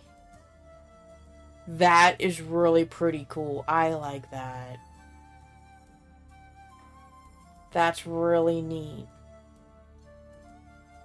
That's so cool looking. I mean, it looks like something you'd see out of Hellraiser, but shit, it's still pretty cool. I'm actually gonna note that down. I don't know if this is an ending, but hey. So I got reflection of duality. The story of duality is an interesting one for multiple reasons. It's said that there was once a man who was so lost in life and with no foreseeable direction, he asked everyone he met in his journey for advice. Every day he would ask someone new, what should I do? Where should I go? Every day he was shunned time and time again. And if he wasn't shunned, he was given poor advice that surely led him in the wrong direction. After years upon years and thousands upon thousands of words given in an attempt to help this man, he soon realized that no one had the answer that he was seeking. In a severe bout of depression and misery, he decided to venture down to the river to drown himself. Upon reaching the river, he inhaled a deep breath of air that he assumed would be his last, closed his eyes, and exhaled in defeat. He then opened his eyes briefly and stared down at the water before him, and where his reflection was meant to be, what he saw shocked and startled the man to his very core. For in the water, the reflection staring back at the man was a woman of incredible beauty and elegance. The man kicked the water with his feet, and the image of the woman dissipated briefly, but over the next few moments returned just as it once had been. The man took a great step backwards in awe, and the water began to swirl before him. The river raged oh my god, the river raged until up from the water came a beautiful woman. Standing in the middle of the river, above the raging water, the woman looked directly into the man's eyes and spoke in a sweet, calming voice. You seek a direction, but you know your direction. The man was confused by her words. His initial thought was to ask the woman who she was, but the thought quickly washed away as he was overcome with a sense of familiarity upon hearing her voice. It's almost as if he knew exactly who she was, as if they've been close before. Perhaps close would even be a bit of an understatement to describe the emotion that washed over the man at that moment in time. The woman spoke once more. You've asked the world where you should go, but you've liked no answer given. The man paused for a moment. The woman then asked, Do you know why? The man immediately answered, Yes, I do. I don't like their answers because the path they tell me to go on comes from their heart and their soul, but not of my own, the man said pridefully. The woman responded, That is correct. So why don't you ask yourself what direction you should venture in? To which the man quickly replied, Because my heart is broken and my soul is enslaved. I have been shunned, I have been outcast, I have been beaten down, spit on, and cast aside for as long as I can remember. No one wants me, no one needs me, and my future is painted black. The woman smiled at the man before speaking once more. Your future is painted whatever color you wish it to be. You are hard. You are blunt. You are the defensive walls that encapsulates and protects everything that I am. The man asked the woman questioningly, And what is it that you are? To which the woman replied, I am soft. I am love. I am forgiveness. I am everything that you reject and everything that you're afraid to accept about yourself for the fear of being vulnerable, for the fear of being weak. If you wish to find direction, you must stop imprisoning yourself within your own walls. And with that, the woman walked forward slowly until her body melded with the man's, and as they collided, she disappeared within him. The man felt an overwhelming sense of relief and calmness wash over him, as if he had been reborn, nay, reawakened. It's as if something that he always knew existed within him was unleashed, and if the door that kept his true self locked away inside had just been unlocked for the very first time. He felt a sense of freedom in his life that wasn't there before, and with that, he turned his back to the river and walked confidently in his own direction. A reflection of duality represents two sides to a person. The warmth and the cold. The sweet and the bitter. The fearful and the courageous. The wise and the foolish. The forgiving and the judging. Each side of ourselves is meant to work in harmony and balance to create a life that's perfect for us as an individual, but sometimes we struggle to find that balance and often feel separated from our other half. When we attempt to pull ourselves back together, it can be incredibly painful, and that pain we feel when we attempt to live in balance is what prevents us from conjoining back together fully. What we don't realize is that pain is temporary, and if we can just strengthen ourselves enough to deal with the pain of rebalancing, we can be whole once again. We can feel things that we haven't felt since we were children. We can love with our entire heart, and we can think with our entire mind. We can feel with our entire soul, and we can find the direction we're truly meant to go. As long as we are balanced, we can solve any problem the world throws at us. We can ask others for advice, but internally, all we know the answers to our own problems because our problems are our own and not anyone else's. They cannot feel what we feel precisely the way we feel it, and they cannot solve the issues that we suffer from. We know what we need to do in order to get better, not only to survive and merely exist, but to thrive in this world. We often ignore the solution because it's more painful than we care to admit. If you are out of balance in any way, focus on rebalancing the sides of you that are lacking, and you will solve even the biggest problems in life. And for the problems that do not have a proper solution, your balanced self will be strong enough to endure any hardship that may come your way. Let the reflection of duality be your warning and your blessing, and venture forth in your own direction towards a healthy and balanced life that you can be proud of living. Your secret word is duality. Remember the word, for it will benefit you greatly if you decide to use it.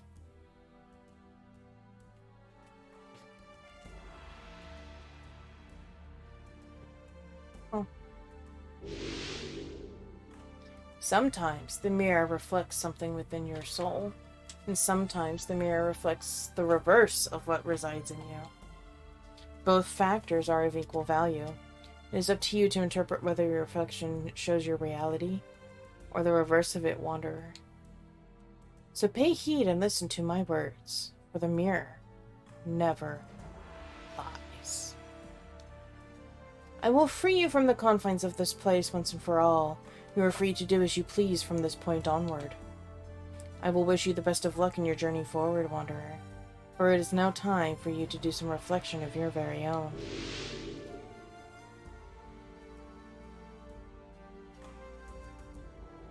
You've discovered 7 out of 7 deadly sins. You've discovered 23... Oh, I missed a journal page! You discovered 23 out of 23 butterflies. You've discovered 17 out of 18 pages and 21 out of 21 crystalline petals. You discovered 7 out of 7 artifacts, 8 out of 8 relics.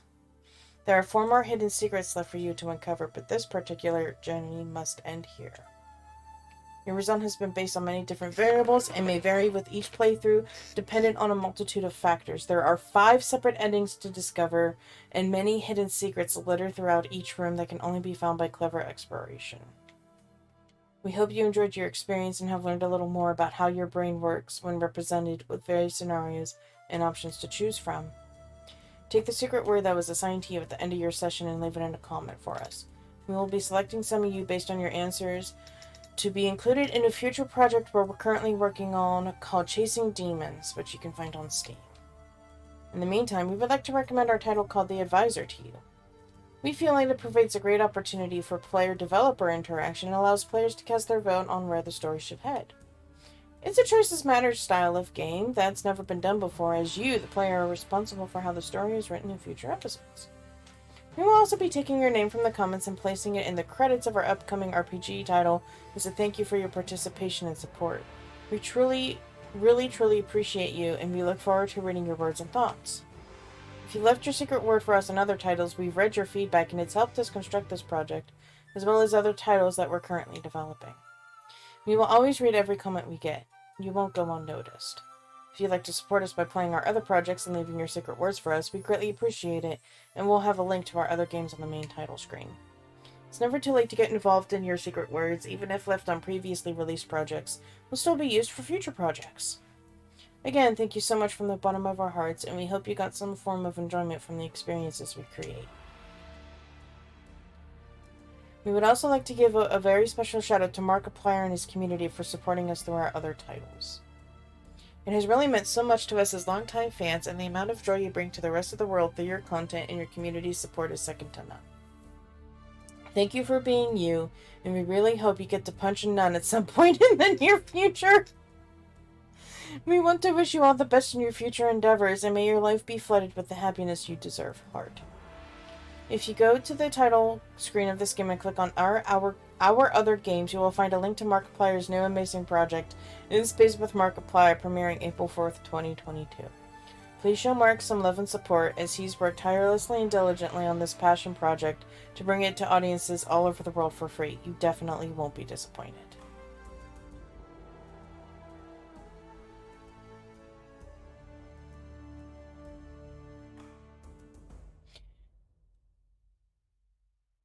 This has taken about 4 hours to complete.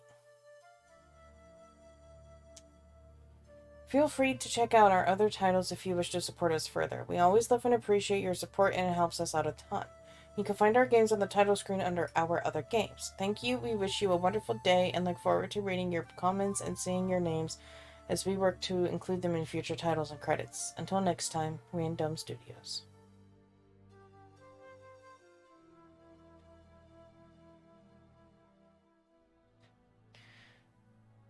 Yeah, this playthrough alone took 4 hours to complete.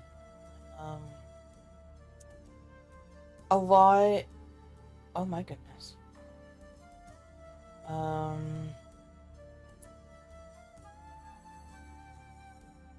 Most of the time was thinking about,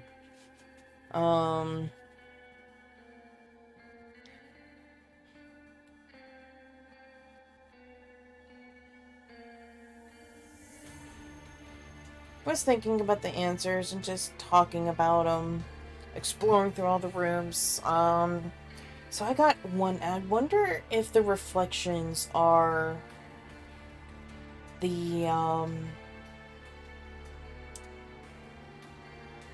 endings.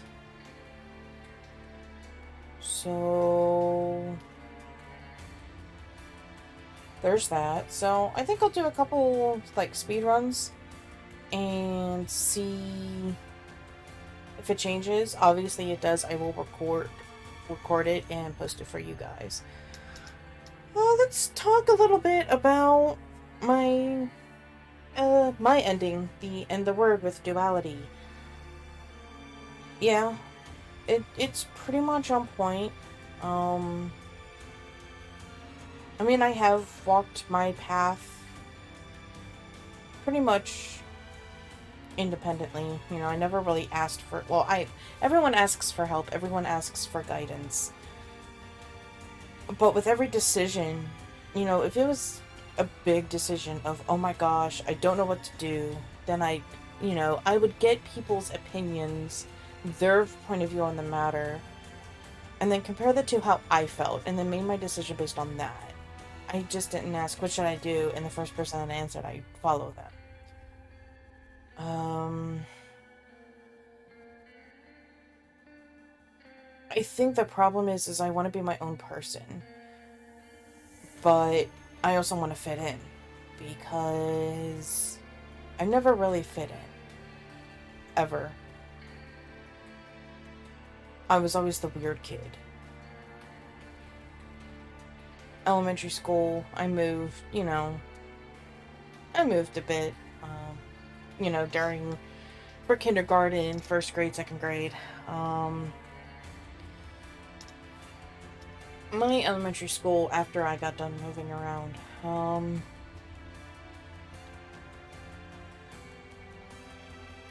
I didn't realize this up until recently, but I never really had any friends. Up until after I started having my fainting issue, I never really had friends. I had acquaintances, and we would hang out sometimes, but honestly, the only times we would hang out was for after school related stuff. And like in elementary school, I never really hung out with anybody. I actually got into a couple fist fights with a couple of bullies because the teachers weren't doing anything, the principal wasn't doing anything, the adults weren't doing anything. I tried the walking away, I've tried telling them to stop, tried telling the adults, none of that happened, and the one girl ripped my shirt, and I just had enough. And her friends tried to gang up on me in like a 4v1 match, and basically the teachers had let it happen because they knew this was going on long enough. And once the last girl was down on the ground, that's when the teachers stopped the fight. But got to middle school, I was still bullied a lot just because I didn't really put up a fuss. I guess I made myself an easy target. I was a loner. And also I was the band geek. So that also made me another target, but I guess they just saw me as an easy target because I just rolled on my back and just took it. You know what? They're bothering me, they're leaving someone else alone. I was fine with that.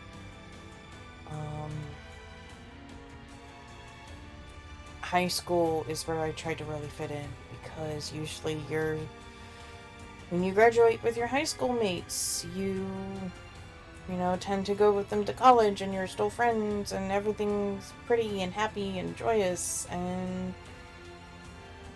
junior year, that all got destroyed when my cousin got a bug up her ass because she was getting attention and she was getting bullied hardcore, and I put an end to it because it's family. You don't let family suffer like that. And I got, in return, was a Billy Badass reputation. And she almost slammed my fingers in a soundproof metal door. The only thing that stopped me was a kid saw, and he pulled on my saxophone case enough to where the door closed before my fingers got to it. And if that would have happened, my music career, well, basically anything that deals with my hands would be over, because it would have gotten the, I guess the second knuckles. It's like the middle knuckles of, your ring to your, or your index to your pinky finger on the right hand. So that didn't help matters. And then senior year, we were at a concert, and I went up to this girl, and I was like, hey, you never really answer me on what we're doing after the concert. Like, are we hanging out? And she told me to my face that they were just friends with me out of pity. Why do you think no one replied to your messages on the weekends? As everyone was out doing cool stuff Friday through Sunday, I was home alone, gaming. I didn't go to my junior or my senior prom because I obviously didn't have a date, so I would have gotten bullied there.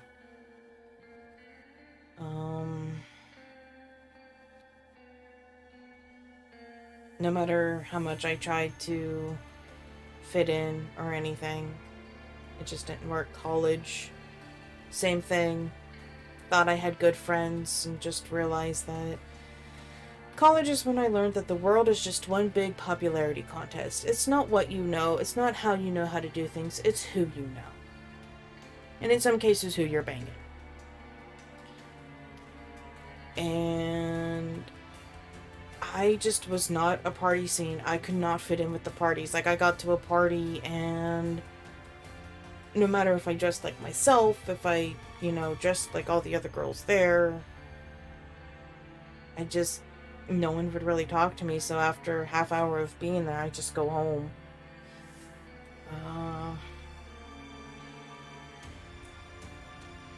And just everything just started slipping away. And I've been hurt a lot. I mean, I've said so in the previous the different tests, like, have you been betrayed? Have you had your heart broken? Yeah. It sucks, it's a part of life, but when it happens so much, well, it didn't happen a lot of times. It happened like 2 or 3 times, but it just, for me, I just created my own walls to keep myself protected, because I was tired of getting hurt. I was tired of being the butt of everyone's jokes. I was tired of being the outcast. I wanted to fit in. I was tired of just being by myself all the time. Meanwhile, everyone else was having fun. I mean, hell, I suffer through that now. All my friends that are my age, some of them are in Kansas, one's in Georgia. Shit, there's one in bloody Europe. And it's not like, hey, what are you doing this weekend? Oh, let's go to the movies. Okay, I'll meet you in half an hour. Even my boyfriend, he's 2 hours away. And yes, we do, we make time for each other, we make it work, and we're actually in the process of moving in together, so that's exciting, I'm genuinely excited about that. But the thing is, in the neighborhood I live in now, the next door neighbors are my age, and the one guy moved out and I stopped getting invited to their parties. The rest of the neighborhood are all teenagers, either about to graduate or just graduated high school. And I'm in that age range where I'm like an older sister to them. Like, I'm an older sister age range. And to the other adults, yes, I am considered an adult, but I'm still like a child, because, I'm like half their age. Well, yeah, pretty much half their age. And it just,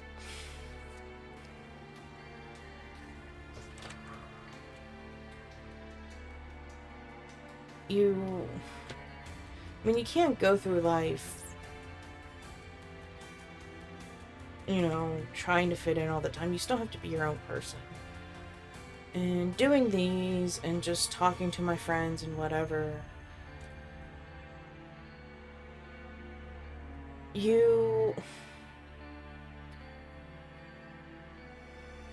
I realize that pleasing people is not equal to making friends. Sometimes you have to tell your friends no. You know, but... And if they are your friends, they will respect you when you say that no. And those are the people you gotta look out for and keep. You know, friends are allowed to disagree with each other. What makes you friends is you agree to disagree, but you don't become petty and fight and cause huge arguments that causes a rift between not only yourselves, but the mutual friends too. You know... I mean, that's also called being an adult, but different tangent. Walls is meant to keep stuff in and keep stuff out.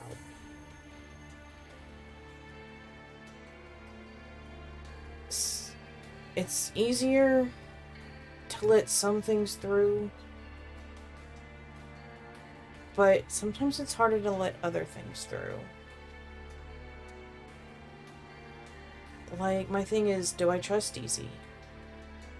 Yeah, like, I will trust you from the very start until you give me a reason not to. But as soon as you betray that the trust time, it's gonna be damn near impossible for me to be able to trust you again. You know, trick me once, shame on me. Shame on you. Trick me twice, shame on me. You know, unfortunately, I've been tricked multiple times, but reflecting on it after the situation, I've grown to A, watch out for that again, but B, don't be tricked by the same shit.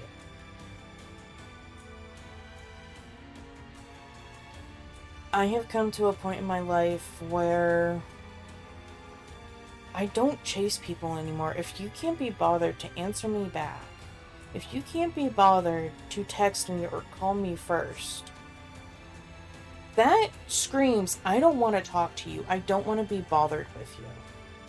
So why should I put out my energy? Why should I put out my effort after I've been trying? When you are putting out signals that you don't want to.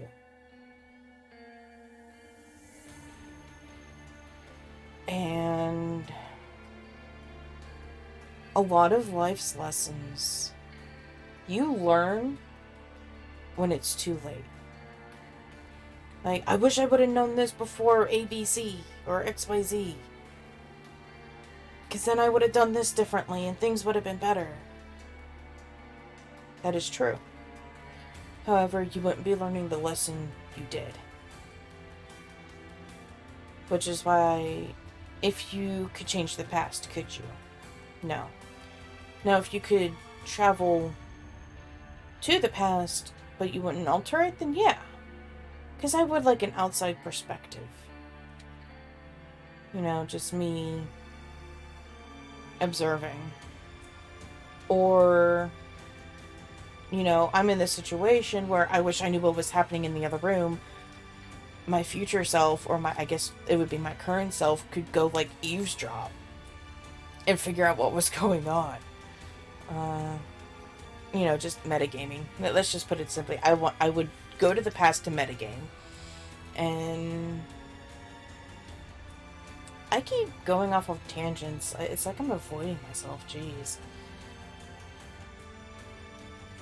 I do have a soft side. And it's not my feathers, I promise you. I do care 110%. I automatically start to shield myself because I'm afraid that I'm gonna get stabbed in the back or being told, yeah, we're only friends with you because we met you through so-and-so. We're just tolerating you. I mean, I'm used to the loss of friends, but the friends I have now, that would absolutely devastate me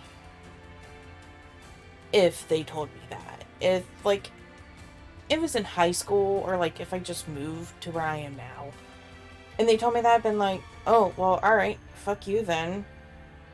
You know, why didn't you have the balls to tell me right up front? Why'd you have to wait, like, a year or so? But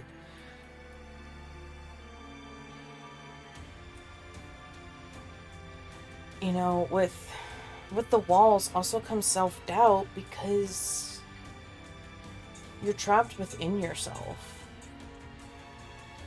And you just think, like, your brain starts overthinking and creates scenarios in your head that aren't true, and you make yourself upset about. But the problem is it's not true. The logical side that says that's not true, these friends will tell you how they feel, but your self-protective, your walled-in self, my depression, just thinks otherwise. When you're being hurt for so long, when you've been the butt of everyone's jokes, when you have been the prime target for bullies 90% of your life, you just learn to guard yourself. You just...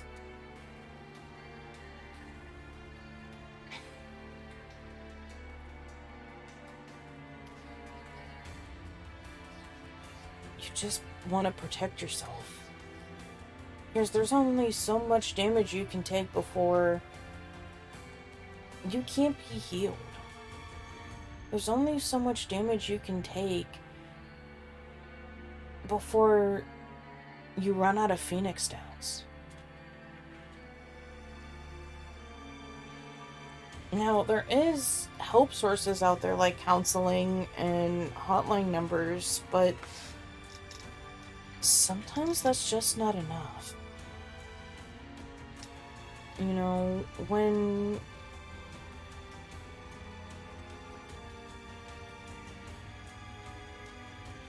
if I see someone that's having a bad day,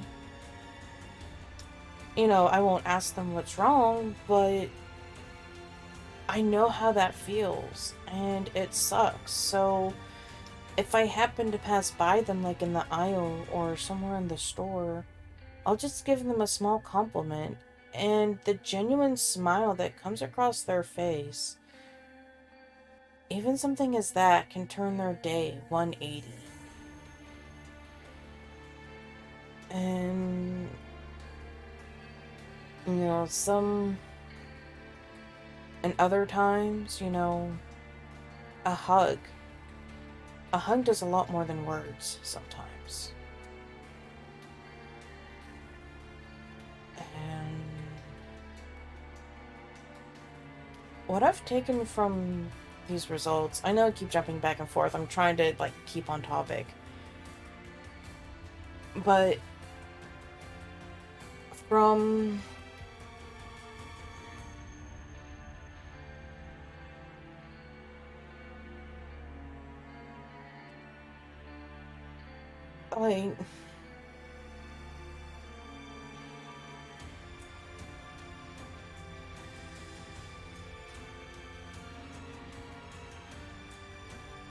you should always be on your guard, but don't make it so you trap yourself. It's okay to have some walls up, but don't have them so thick and so high that not only that people can't get in, but that you can't get out either.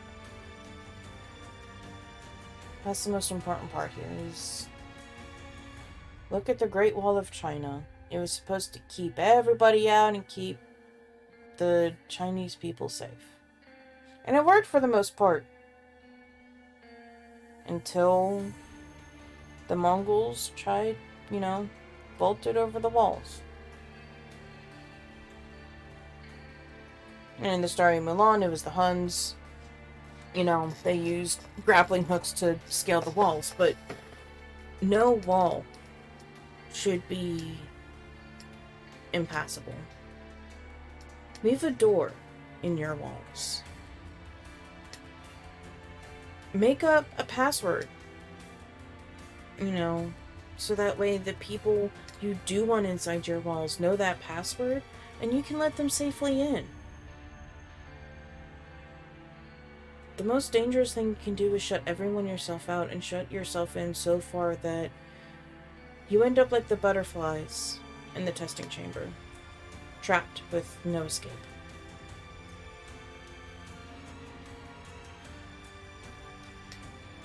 So, I'm going to leave this video here with those words of advice. And just to reiterate and shorten it, it's okay to protect yourself. Just don't isolate yourself.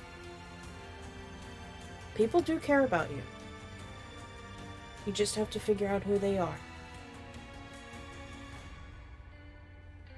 Thank you so much for watching. Thank you so much for listening. I will be doing other playthroughs of this to get the other 4 endings. I'm going to see if I can't find the 18th book. That way I get a perfect collection ending.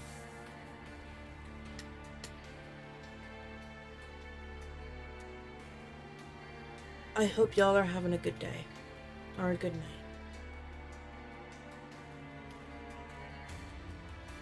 And if you aren't, that's okay. It's okay to not be okay. It's what makes us human.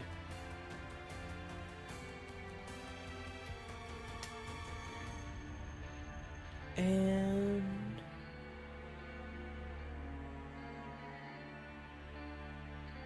I will see you on the next video, my lovely chocobos. Farewell.